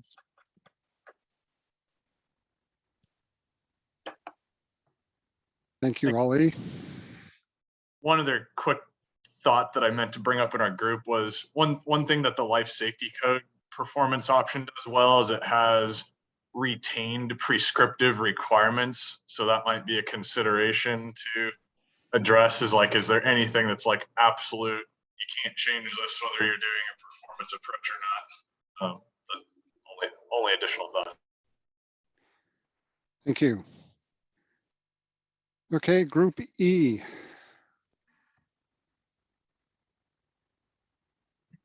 I guess I'll take that. I was taking notes and I was able to email it back in the last couple of minutes.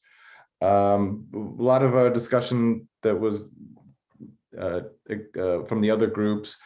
It mirrors a lot of our discussion as well. So I don't want to belabor much of that, but with general consensus that the idea of having the performance-based code at the top was a good thing. And then some of the ideas and discussions that came from that is looking at the performance criteria.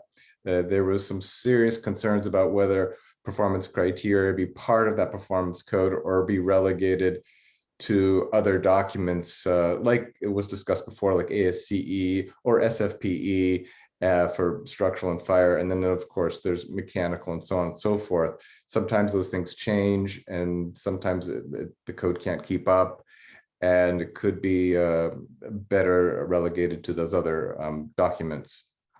And just like was just discussed, should some things be prescriptive and stay prescriptive?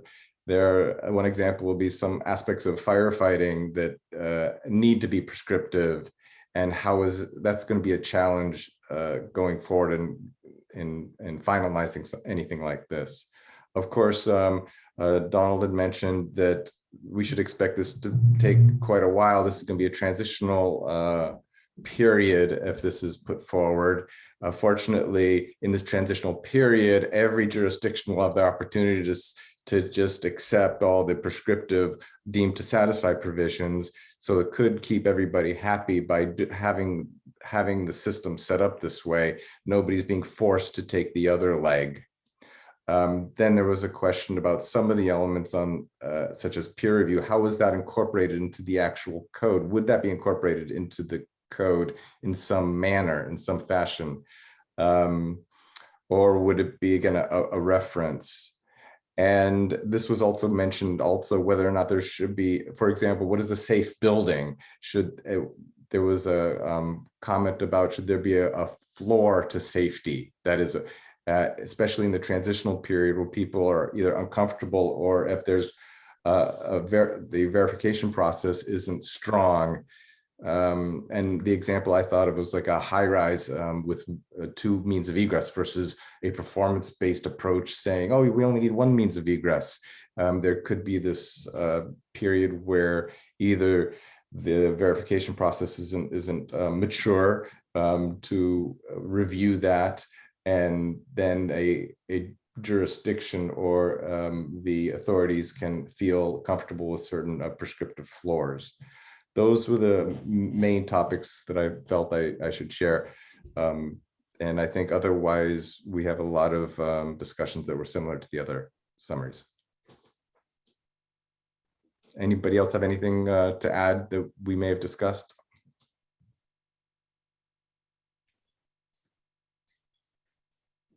Okay, thank you very much. So I think there's a few things here that would be interesting to explore, with the bigger group for a couple of minutes. One is really trying to get a sense of how jointly integrated the performance code needs to be or not with the other I codes. And it's understood that, we work, with the current I codes and that's the comfort level. But the IBC, for example, calls out the IMC, the National Electrical Code, the IFC, the IPC, all the other I codes. So there are a number of documents, but they're all interrelated in a way. So what would be the functional difference if the performance code called out the current I codes as means to comply with the performance objectives if you choose to go in that route?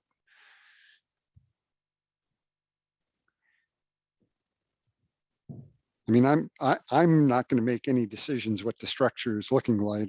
I'm just asking questions. Gary. Sorry, my hand feature doesn't seem to be working, Brian. Here's the drawback from a longtime user is there is a benefit to deem to comply provisions because we just frankly don't have acceptance criteria for every aspect of a design of a building or even major parts of a building. So I don't think there's any way around that, whether it's all inclusive or something less than that. But the challenge, I think, is if you say I'm going to use a prescriptive path to solve this part of my building design, and I'm going to use a performance path to solve this part of my building design. Well, here's the problem.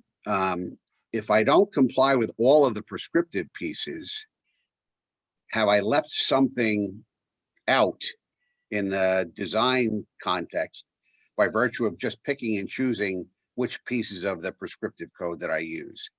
I think there is a need to have it available for design.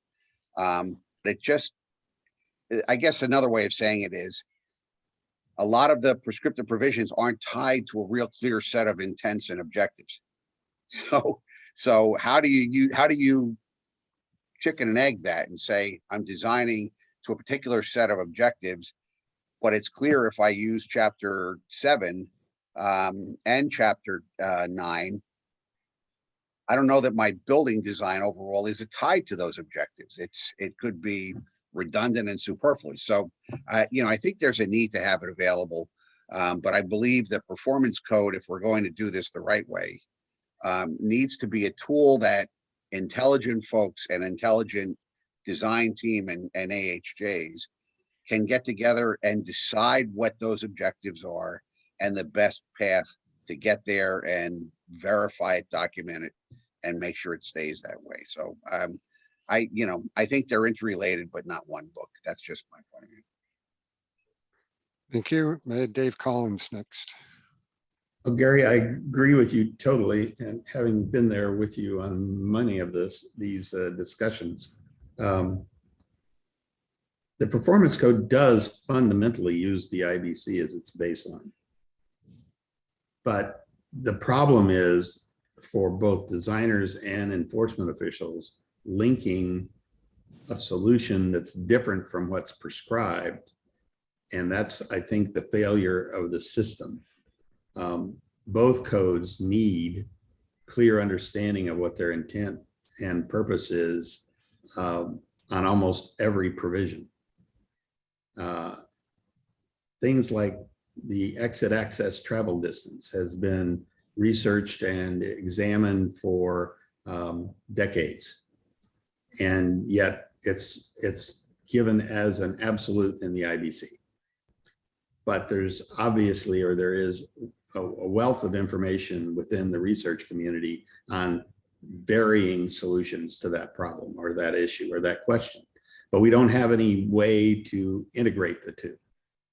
And that's the problem. And it doesn't exist in the performance code. It doesn't exist in the building code. But I think we need to look for solutions in order to come up with better codes and better designs to meet these challenges of the future. Thank you. I have Bob Pekelnicki, Jim Pinzel, and also Steve posted in the chat room. So I'll go to Bob next. Well, I guess at first I want to point out that currently, at least my experience is performance-based design, when it's done, is often just done for one aspect of the building. And sometimes even one very small aspect, like everything is prescriptive except maybe the design for one specific environmental hazard or for fire only. And I don't think we want to lose that. I think that it's important that the users be able to choose parts of the building because of the uniqueness of that building to do performance-based design. And that's why it's incumbent upon us and this reimagining of the ICCPC to make sure that it is tied well to the IBC. Okay, thank you. Jim Kinzel. Yeah, I put something in the chat, but I think, and what I'm about to say is probably the most difficult pathway we could ever consider. But in an ideal world, what I'm hearing is taking that pyramid. We're really talking about the basic codes that exist today, building and fire and everything else. We remodel those codes so that they have a higher level structure within them that basically sets the high level objectives and performance goals required for this code. Then we start setting conformance pathways to those objectives. We take David's comments and saying, here's the overall objective of what we're trying to accomplish with a certain exit pathway or hallway or whatever. And now you can determine, okay, different pathways to get there. You can take this prescriptive approach, here's a number, or you can design it in a way that meets the objective and verifies that it meets that objective as well. But it all is encompassed in one code. Sean brought up like the life cycle code. We also brought up 90.1 energy code. It has prescription, or you can take this alternate method, which is the performance related method or pathway of compliance. But if you have two separate codes, a performance code and a building code, code officials states they're going to adopt a building code. They're not going to go to that performance code. You're never going to sell them on it, in my opinion. So. Okay, thank you. I know some folks don't have are having challenges with the raise of hands, but I might just try to get a sense if people can use that feature, as an idea. The Canadian code and the Australian code basically have one document with two parts. In the Canadian code, and we have folks that can jump in on this if I get it wrong, but part A are the objectives, and it's written in functional and objective statements of basically what are we trying to achieve. And in part B is the prescriptive, kind of the old National Building Code of Canada, what would be the IBC, for example. And for each objective, there's a linkage to the prescriptive requirements. Are we thinking we need to go to some structure like that is a two-part single document, or is that what people are talking about? Can I get maybe a thumbs up or some indication that that seems to be an interesting approach to pursue? Yes, if I may. Yep. I think that's a great approach. I was going to suggest something like that, which is what Canadians have done for a very long time, which basically describe all the prescriptive, performance criteria in separate book, but that is not necessarily legally bind. And the real code is legally bind, but it links to the performance code, which gives the objective, descriptive information about how this code is meant to be applied. Okay, I see, Mark, you had your hand up. Was that in support, or did you have a comment before I go to Jintender? Yes, sir. That was just a thumbs up. In Mark Chubb? Yeah, it was probably more of a comment. So, the question that started this discussion was what I called cafeteria compliance when I worked in New Zealand, is that if your assumption is that the acceptable solution or the prescriptive approach is the preferred or default solution, which is, just to be clear, not what the New Zealand Code actually says, but was often an assumption in the minds of regulators and some practitioners, then the question whether or not I'm substituting out a piece to be performance-based or verified by an alternate pathway than the acceptable solution can become quite problematic. The overall structure of defining performance requirements, functional requirements, and objectives at the top level is to avoid that conflict, because both have to contribute to the same outcome. So, the discussion we're having seems to suggest that there is a clear preference for making one code or the other primary, or having established primacy. And that's what's hung up efforts in other countries to move forward with performance-based design. We can choose to rewrite the performance-based code, or we can go in and modify the prescriptive code, or we can develop a set of guidelines above them. But those are three very distinctive pathways. And I guess this comes down to the central question here: what do jurisdictions adopting the code want and need to fulfill their public policy aims? Yep, those are, of course, important issues, and we are, talking about everything now, and getting a sense of things. I don't think any decisions have been made, which is why we're gathering input. I think, in the interest of time, while this has been really good discussion, we do now have to move on to the next topic. I know I kind of blew past the scheduled break, but as before, if you need to take a break, please feel free to step out as needed.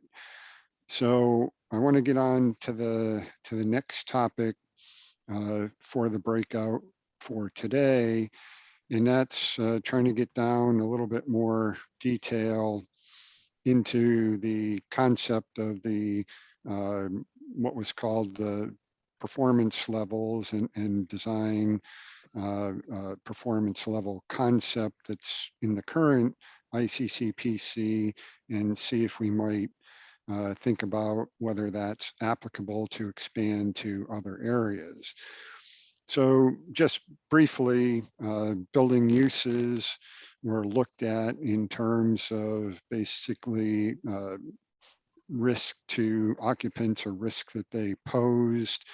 And they were grouped into what was called performance groups 1, 2, 3, and 4, based on the expectation of performance in terms of level of damage or level of impact that could be tolerated given events of different sizes.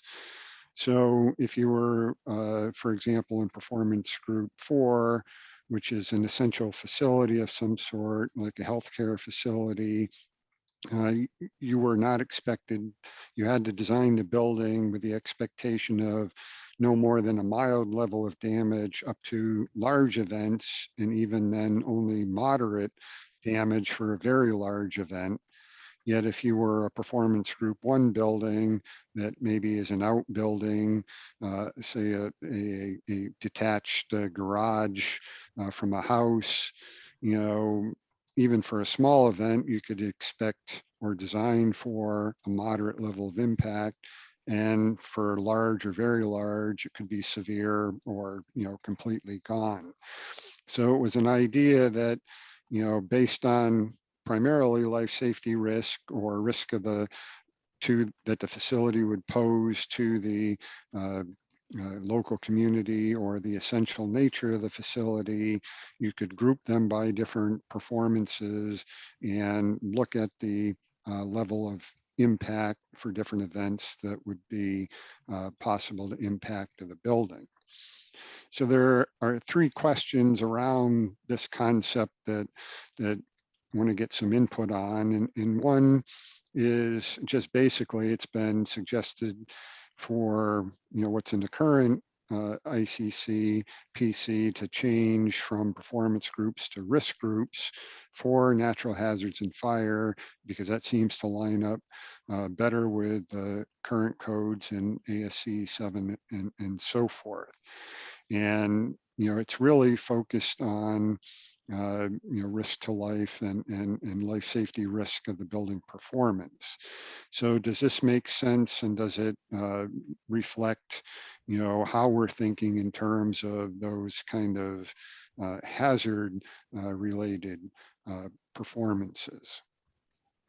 The second question is, we've talked a bit in the roundtable discussions about things such as outcome-based codes for energy, where there's design for compliance, but then there is performance in use. And, you know, so could we think in a parallel way to having operational performance groups that could be used, for example, with concepts such as energy performance, maybe indoor air quality or others, so that we're setting up in the structure the fact that you have to meet this certain performance at the time of design, but also there's a performance expectation through the life. And how would we frame that? So this is getting a little bit more to the life cycle areas. So could we use a structure like the performance groups, or could it be something else? Doesn't need to be that complicated.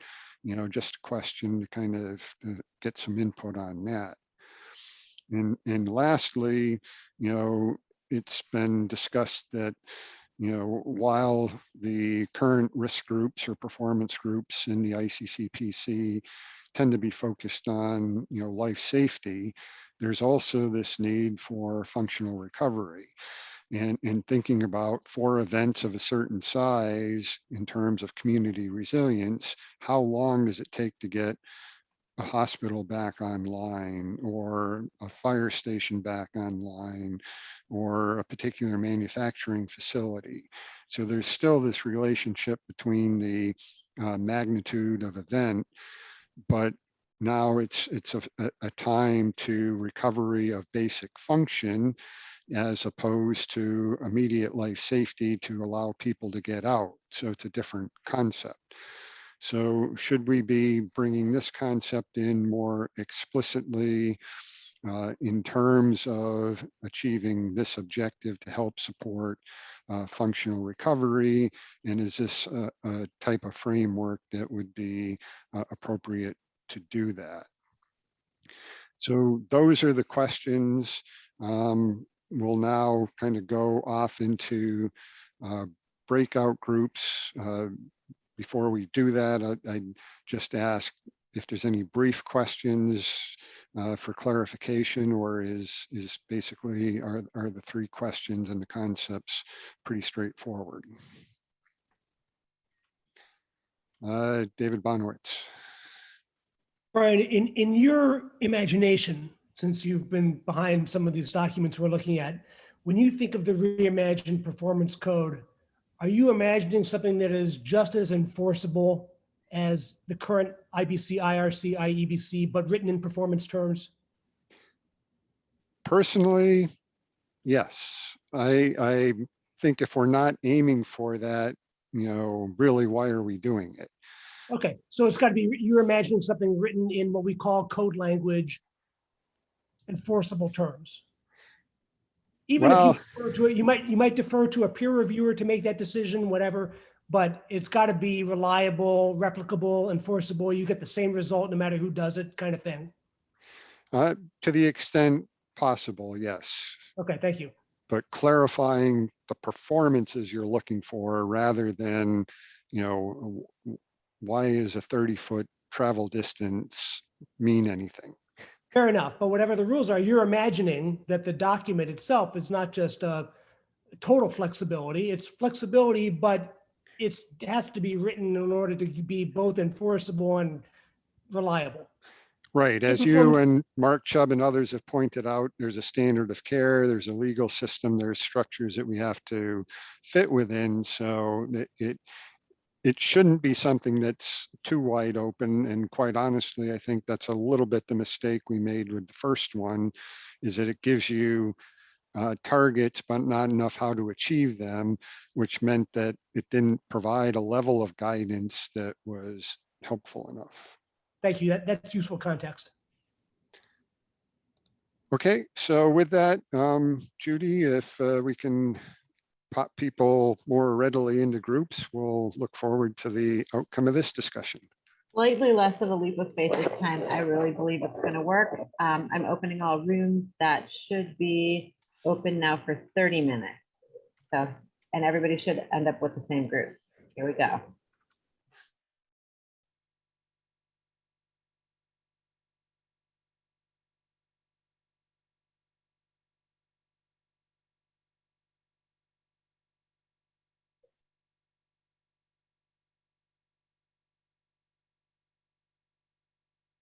Okay, we have a few people who are unassigned because I think they've dropped off and joined back in. If you all can remember which group you were in, that will make this faster. Don, do you remember what group you were in? C as John Paul and John Hooper were both in C as in cat. Okay, John Hooper. And John Paul Cardin. Yeah. Okay, there you go. Dwayne Garris, E. All right. And Don Scott, D. D like dog? Dog, yes. All right, there you go. Thank you. Thanks. Okay, that's better. There, that went well. Thank you. And it's 30 minutes. Okay, it all worked. All right, I'm going to go join my room. All right, thank you.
Got it.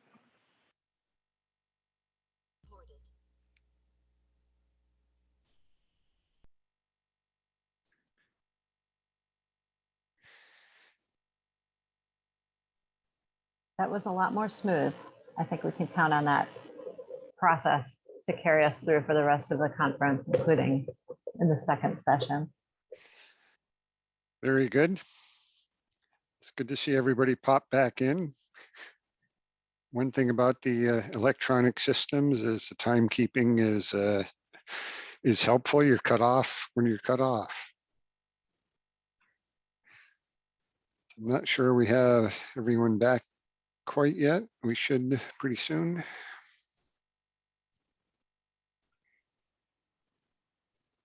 I hear Mike Pfeiffer wants to adopt this same strategy for the hearings, Brian. When you're cut off, you're cut off.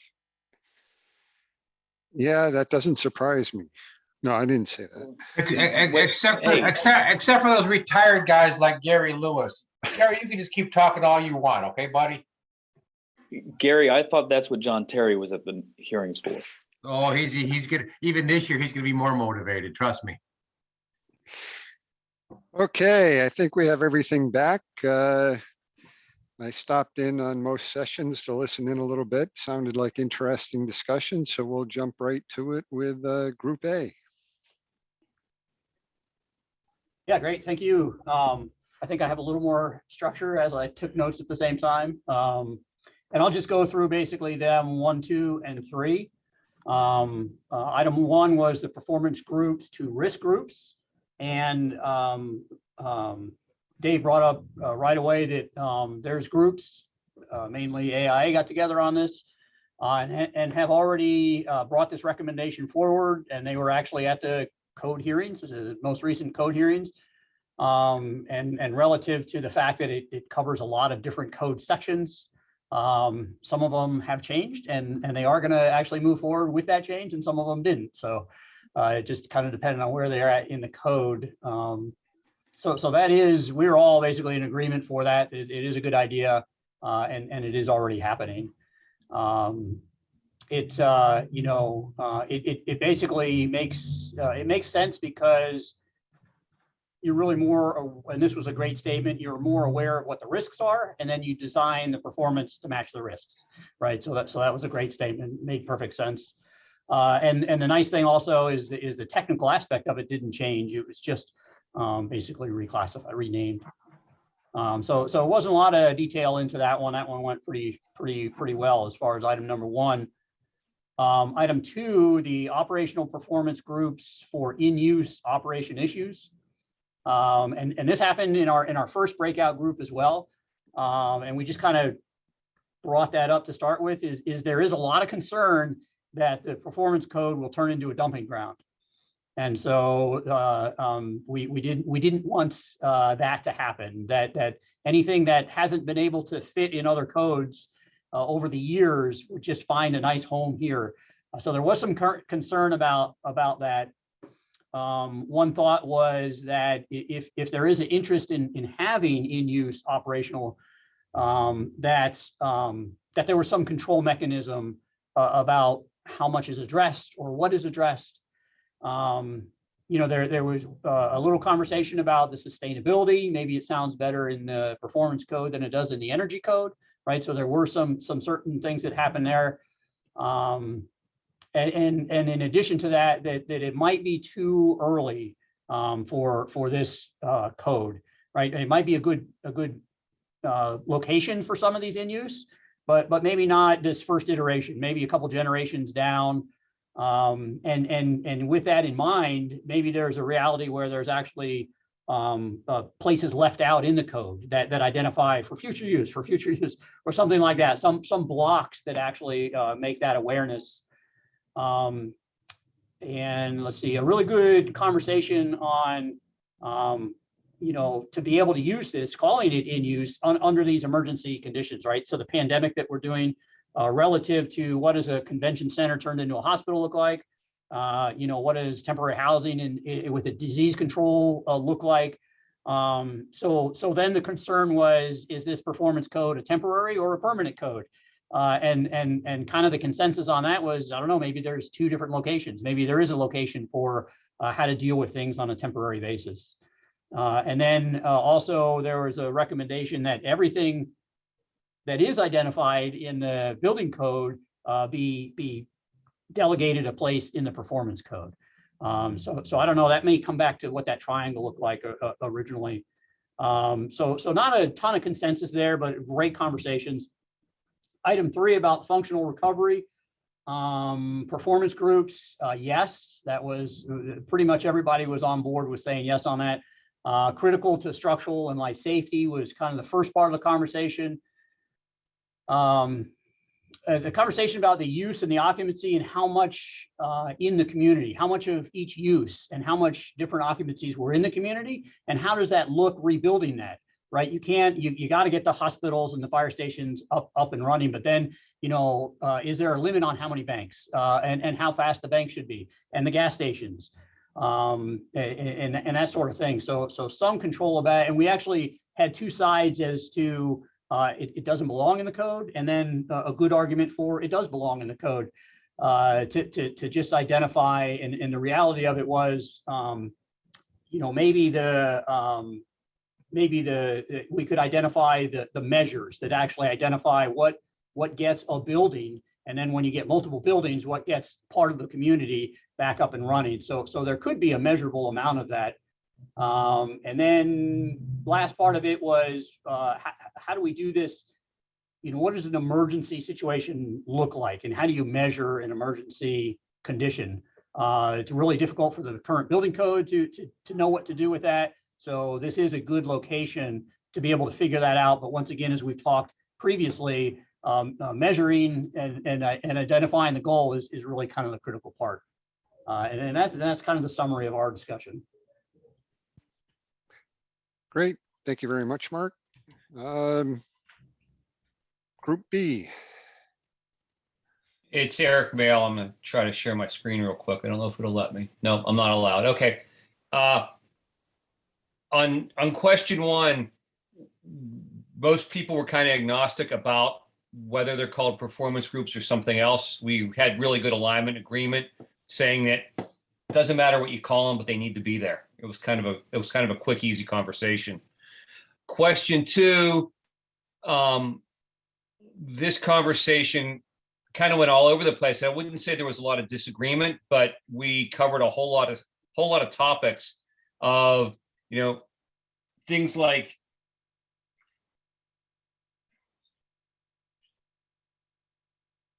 the categories. It's appropriate to have different categories across the top of the table. You have this table in multiple locations, depending on what item you're regulating. So it's okay to regulate for fire safety or overall risk with the table that we currently have in the ICCPC. But if we're looking at energy or we're looking at something else or indoor air quality, it might be appropriate to change those categories.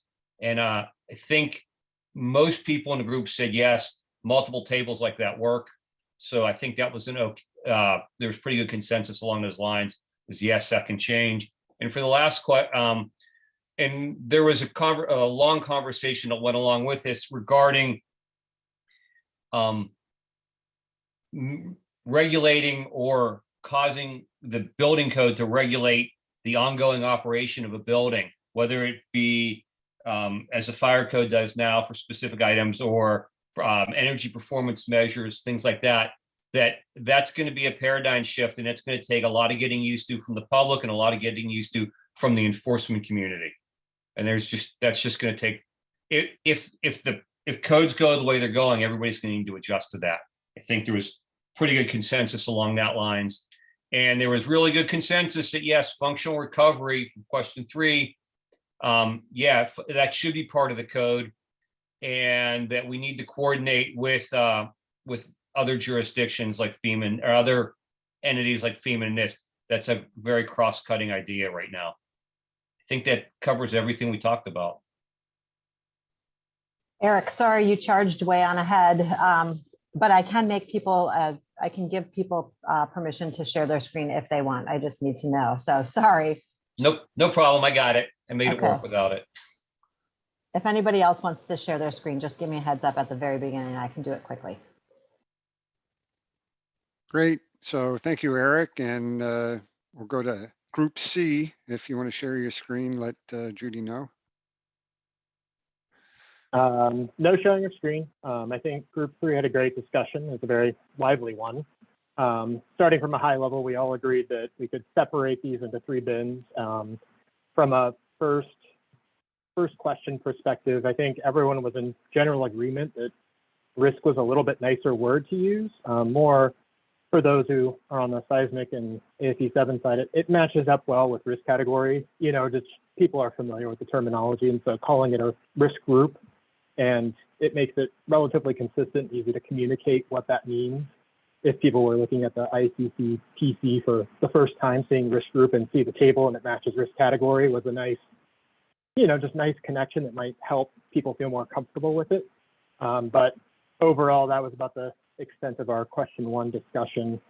Question 2, we did talk about a little bit. There's talk about energy performance, and it's nice to keep the different systems like energy performance distinct from climate performance and other, you know, operational requirements. But overall, like the idea of having those discrete levels. Didn't get to as much of the weeds on energy modeling as some of the other groups.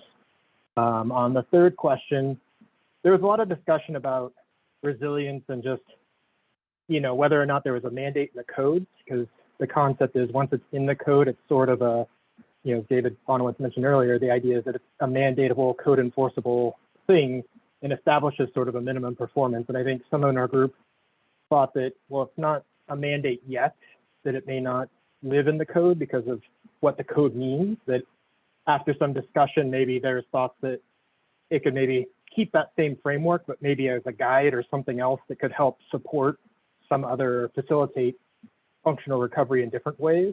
And so there was some, that was kind of a big discussion point. I think at another level too, there was some discussion about just terminology of functional recovery and resilience, that, you know, how do you keep functional recovery to the building and stay within the framework of how buildings are permitted, built, and designed, which is in a silo relative to infrastructure and other components, but have that all tied into a community level and achieving that community goal. And so it's a little bit of a huge paradigm shift from other topics that are very much focused on life safety or fire could be done on the building footprint, kind of independently of other entities and buildings within the community. And so it's a little more of a trickier one to kind of describe and keep within the building footprint without guaranteeing some performance that can't be guaranteed due to externalities and things like that. And so I think that was the overall discussion from the notes that I had.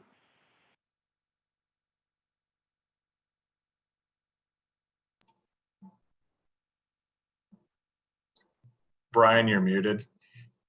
Okay. Brian muted. You don't want to hear from me anyway, but thanks, Jonathan. We'll go on to Group D. All right. Group D, I got the right group this time. I think similar to others, I'll kind of answer the 3 in one shot. I think our general answer was yes to all 3 items. I think so for the first one, yeah, we agreed on the risk category or the risk group designation. We were starting to have some discussion of, you know, what that means somewhat differs depending on what discipline you're applying it to. You know, structural might be, you know, structural resilience or integrity. So there was just kind of that concept of like, where does the resilience piece tie in? And it's really that, yeah, the risk group, or, you know, what are you, how much are you trying to protect it?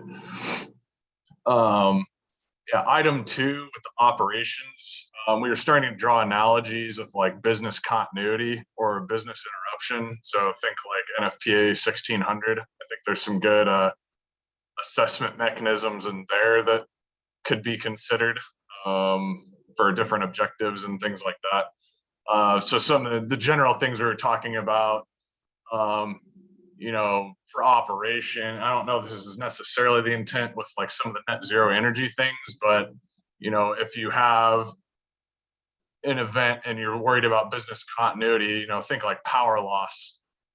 What's the reliability of your power to the building? Do you need an emergency power? If you have power loss, what's the frequency of power loss or the duration of power loss? So I think trying to establish some metrics along those lines, depending on what it's applied to, was where we were starting to land in the discussion. Another piece we were talking, tolerable level of operational loss. Like really the ultimate question is like, how long is the building owner willing to have their business not function? And that starts kind of like bucketing them into like what risk or what resilience level they want to design to, or risk group.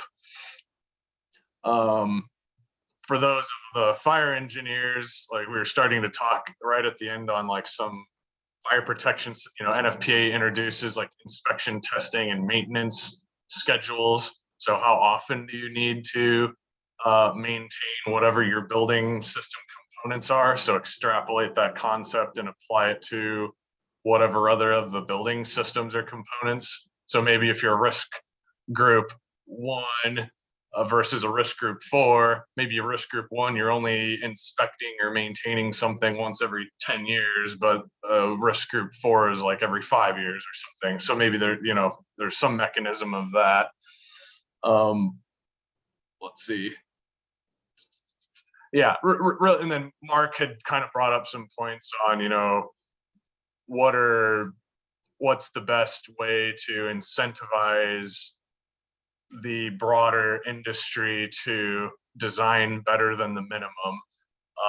Because we all know like prescriptive criteria is the worst possible building you can build. So if you're offering performance options, is this a mechanism that can offer an incentive to do so, whether that's through insurance or some other mechanism? I probably am missing some things. I don't know if anybody else wants to chime in, but yeah, that was kind of the highlights. Great, thanks very much.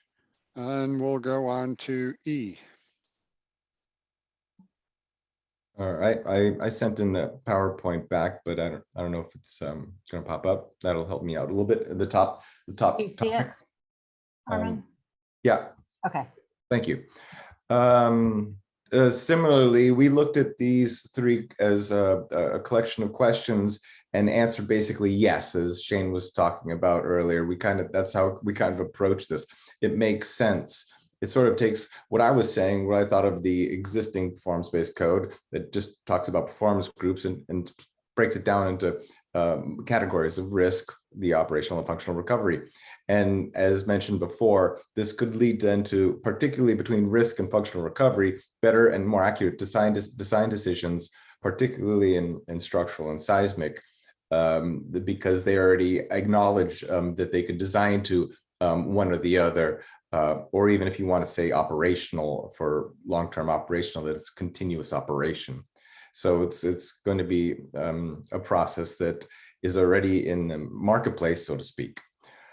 This not only can allow for possible incentives to design better due to the insurance, as Shane was mentioning, insurance opportunities, perhaps discounts. It also allows for local authorities or building owners, of course, just to make unilateral decisions. If it's an institutional ownership, for example, a university, to make better decisions about different aspects of their building and better understanding of their building and their performance level of what they're getting. Donald was mentioning a potential challenge with natural hazards and the risk grouping, as it could be a building could be designed differently for different natural hazards, but they could both be extreme. For example, a hurricane shelter will not necessarily need a high seismic risk classification. So but these are undoubtedly not insurmountable. It was noted that the amount of performance criteria that will be needed to develop for this will be now multiplied But that again is a big task, but not insurmountable. That was just something that was noted. And another item that was noted is, well, Chris Ackerman, I believe it was, who shared some experiences in low and middle income countries that deal with this kind of on a semi-regular basis. I'm just guessing based on what his story he told, where they may be building a building and the community really wants that building to be able to survive to the different challenges. So it could be possibly used for different uses in the future. And there's a tug of war there between the first costs, obviously, versus the ongoing use of those buildings for the future. So it's having something like this or developing tools or a framework like this could be helpful for many different kinds of situations, communities, municipalities, and jurisdictions. I think Donald mentioned that there would be potential challenges with an interaction between disciplines and their criteria. If he wanted to kind of elaborate on that here, I can't, because I didn't follow everything he was conveying on that subject, as I was just trying to finalize my notes. And anybody else that has anything to offer, please do. Yeah, this is Don. All I was saying was that these can't be, the different disciplines can't come up with their criteria necessarily in an isolation. What a structural engineer sets for criteria for performance under certain situations, obviously is going to impact the architect. And it's just, it has to be done collaboratively, that's all. Okay. Nope, good point, and thank you, Armin. Okay, if you can stop sharing screen, we can go back to, we don't have a whole lot of time, and I don't want to keep anybody over time because it's been a big commitment already, but so I'll just make a couple of quick observations. It seems like there's consensus on the concepts, risk categories or risk groups. Seems to be no problem. I would just say, and I think I heard Gary Lewis say this in one of the breakout groups, is that we had a tough challenge with getting people to think in terms of risk the first time around, and to hear everybody saying, yeah, risk is what it should be, is for me a huge step. I think we do need to sort out operational performance versus functional recovery. So that needs to be clarified, but for me, operational performance is normal operation and functional recovery is criteria to get you back to some semblance of normal operation within a given time following a given event. So normal operations, I was thinking more in terms of energy usage, for example, and sustainability criteria that might fit in there, while functional recovery is your power loss, your damage, and so forth. So we can put more clarification around that. I think you'll have some opportunity to discuss this in the breakout sessions going forward as well, and I think I'll jump right into that now in terms of next steps. And it is a big ask. I appreciate that everybody's here today and that we've asked you to not only come back in 2 weeks, but to take on some additional work in between as well. So I'll go over the topics, for the next 3 breakout groups, 4 groups for you guys to work on and hopefully submit by February 11th in advance of our meeting on the 16th. But the first one ties really closely to this discussion that we just had on the different ideas of risk groups, operational performance, and functional recovery, in that in the current ICCPC, which is kind of focused on safety, there's a lot of discussion about what risk factors are associated with different building uses or occupancy groups that need to be considered. So if you look in the ICCPC, it talks about a number of people who sleep in the building, whether there's disabled people, and various other factors associated with life safety. However, if we're going to look at these ideas of operational performance and functional recovery, there may be different factors other than just risk to look at when, thinking about how use group assignments, would be assigned to different operational performance or functional performance groups.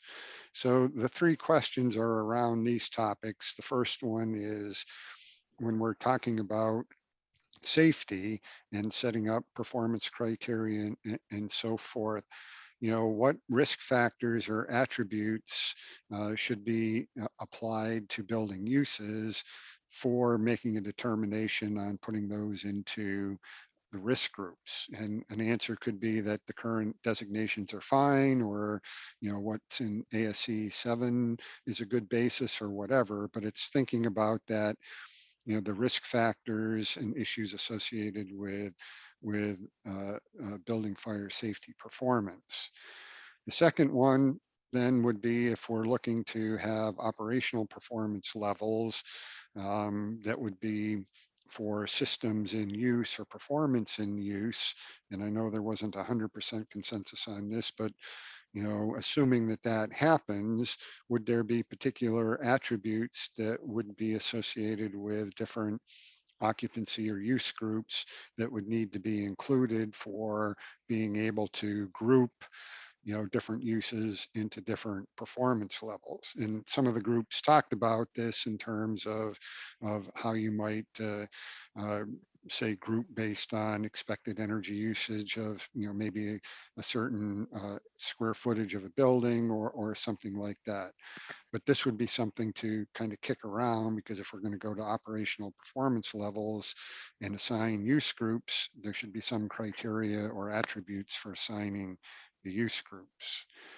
And the third question associated with this breakout group would be very similarly, if we're going to do the functional recovery issue, how would we go ahead and assign use groups? And they may be different from the risk factors associated with life safety. It may be more along the community resilience, essential facilities, and so forth. So this topic is really focusing on, what we would want to say about use groups, what attributes we would want to identify for associating with the three different performance groupings if they're maintained. So the next topic is quantification of performance. This came back as, again, in earlier discussions, an issue that needs to be addressed in some way. The current performance code has no quantitative performance metrics. It has only qualitative statements. The survey and the roundtable said qualitative statements alone are difficult. It makes it very hard for authorities and others to know that the same level of performance is being achieved with different design methods to achieve the same outcome. And so that's been one of the challenges with adoption. And so the questions are related to how do we deal with that? So, first, is it appropriate to state quantified performance metrics in the code itself? And, to help clarify, if you're following a particular methodology, this is the outcome or outcome range you should achieve, and then you'll know if you've complied. If so, should these be required for all performance areas where there is a feasible approach? And, where are areas where it may not? And in the roundtable discussions, for example, it came up in terms of electrical safety. Can you really set a performance requirement for that? And even today, people talked about some prescriptions that may want to be retained just because they're easier. So this is around, what criteria can we use with confidence and should be in the code, and gives us a pretty straightforward way to assess the performance.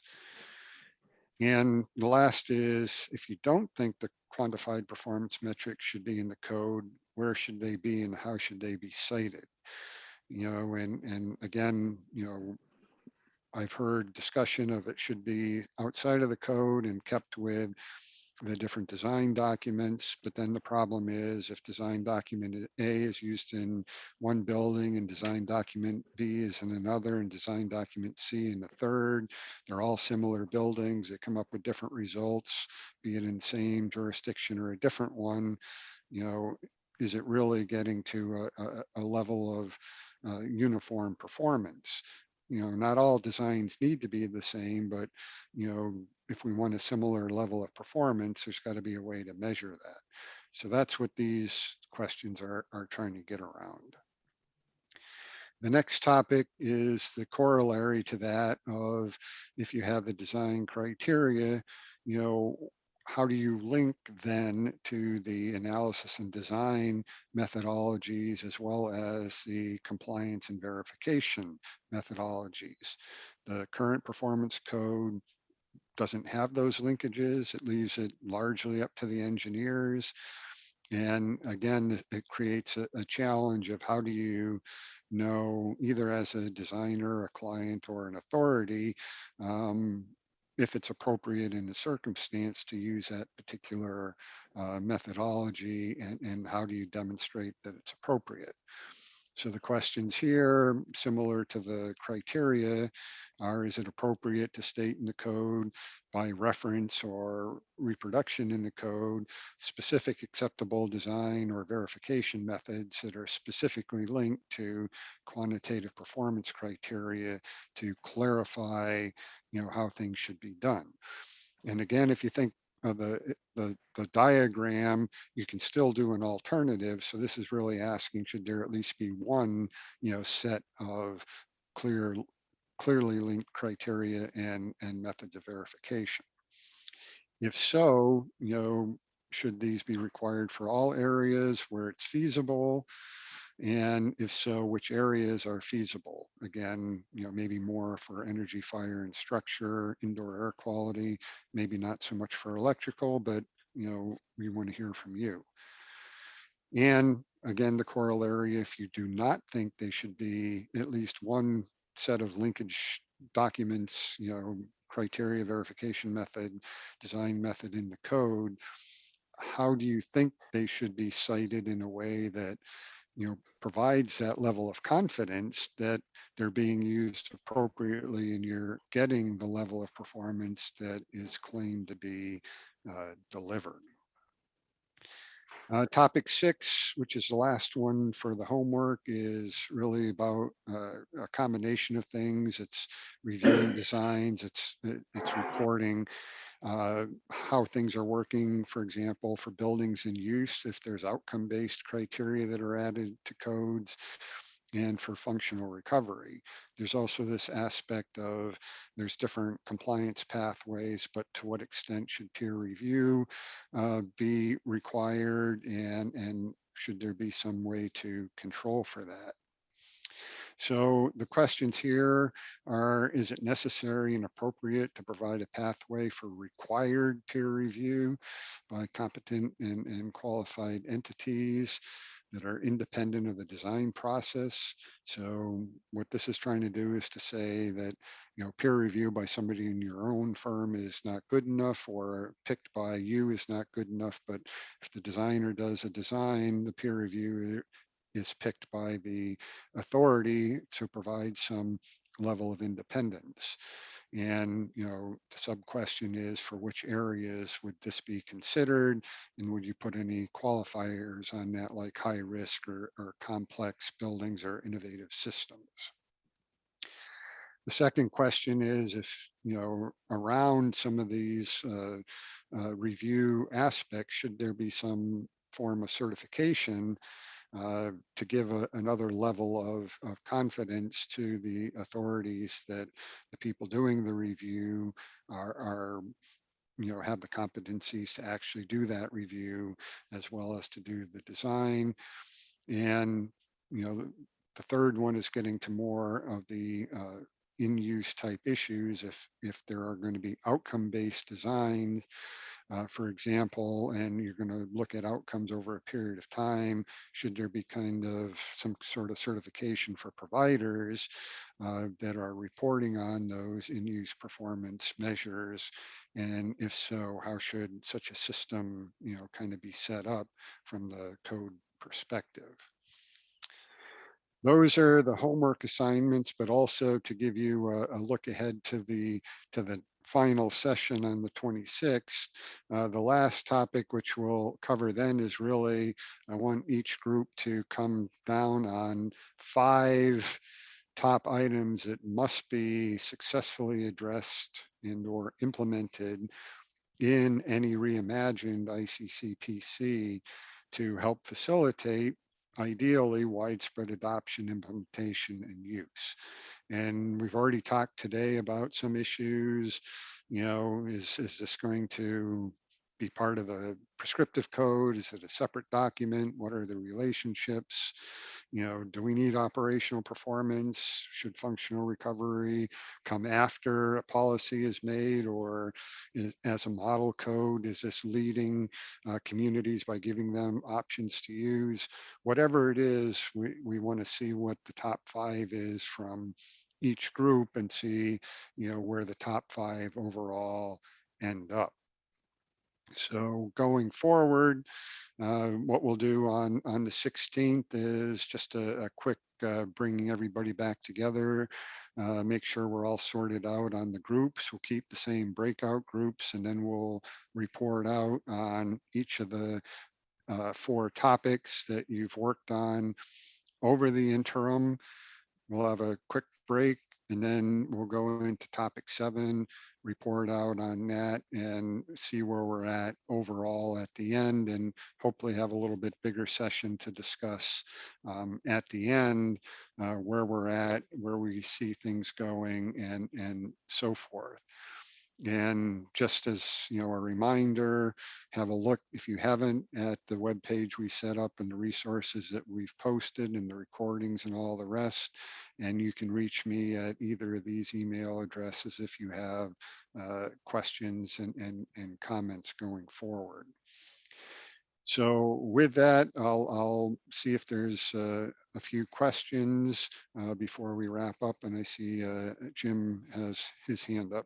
Can I just jump in before we go to Jim and let people know that my plan, because we didn't really go over this in the prep, but seeing how today went, and with a desire to keep the groups together and in communication, what I'd like to do, unless somebody has a severe objection, is send separate emails to each group, so that everyone in each group has each other's emails, and that will enable everyone to coordinate the sort of homework assignments when the best times to meet would be. I will include the ICC staff person in that email.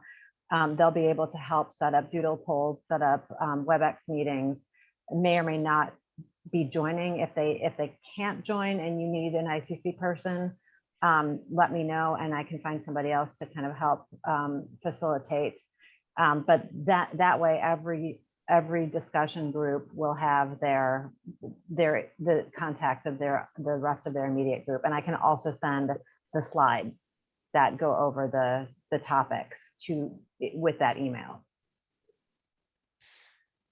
Yeah, so I don't see anybody objecting, so I think that's a good way to go. I would also ask before I go over to Jim is that please send to me the PowerPoint slides with the summary, as well as any other notes that you want to send to me from each of the groups, so that I'm able to compile all that and have a good record. We don't want to lose it. We don't have recording of the the individual discussion breakout groups, we do should have the recording of the overall, but having the notes would be helpful as well. So thank you in advance for that. Jim. Actually, Judy answered my question. It wasn't clear to me if we were working on the homework individually and coming back to the next meeting with our thoughts, or working as a group in between. So Judy answered that question. So thank you very much. Thank you. Are there any other questions that anybody has at this point? I know everybody's pretty probably worn out from an intense day, but I really appreciate very much the time, really good discussion and input. I'm hoping to see everybody back on the 16th. If you haven't signed out yet and you can do the thumbs up or something, or thumbs down, and like some feedback on how you think this went. It was a bit of an experiment.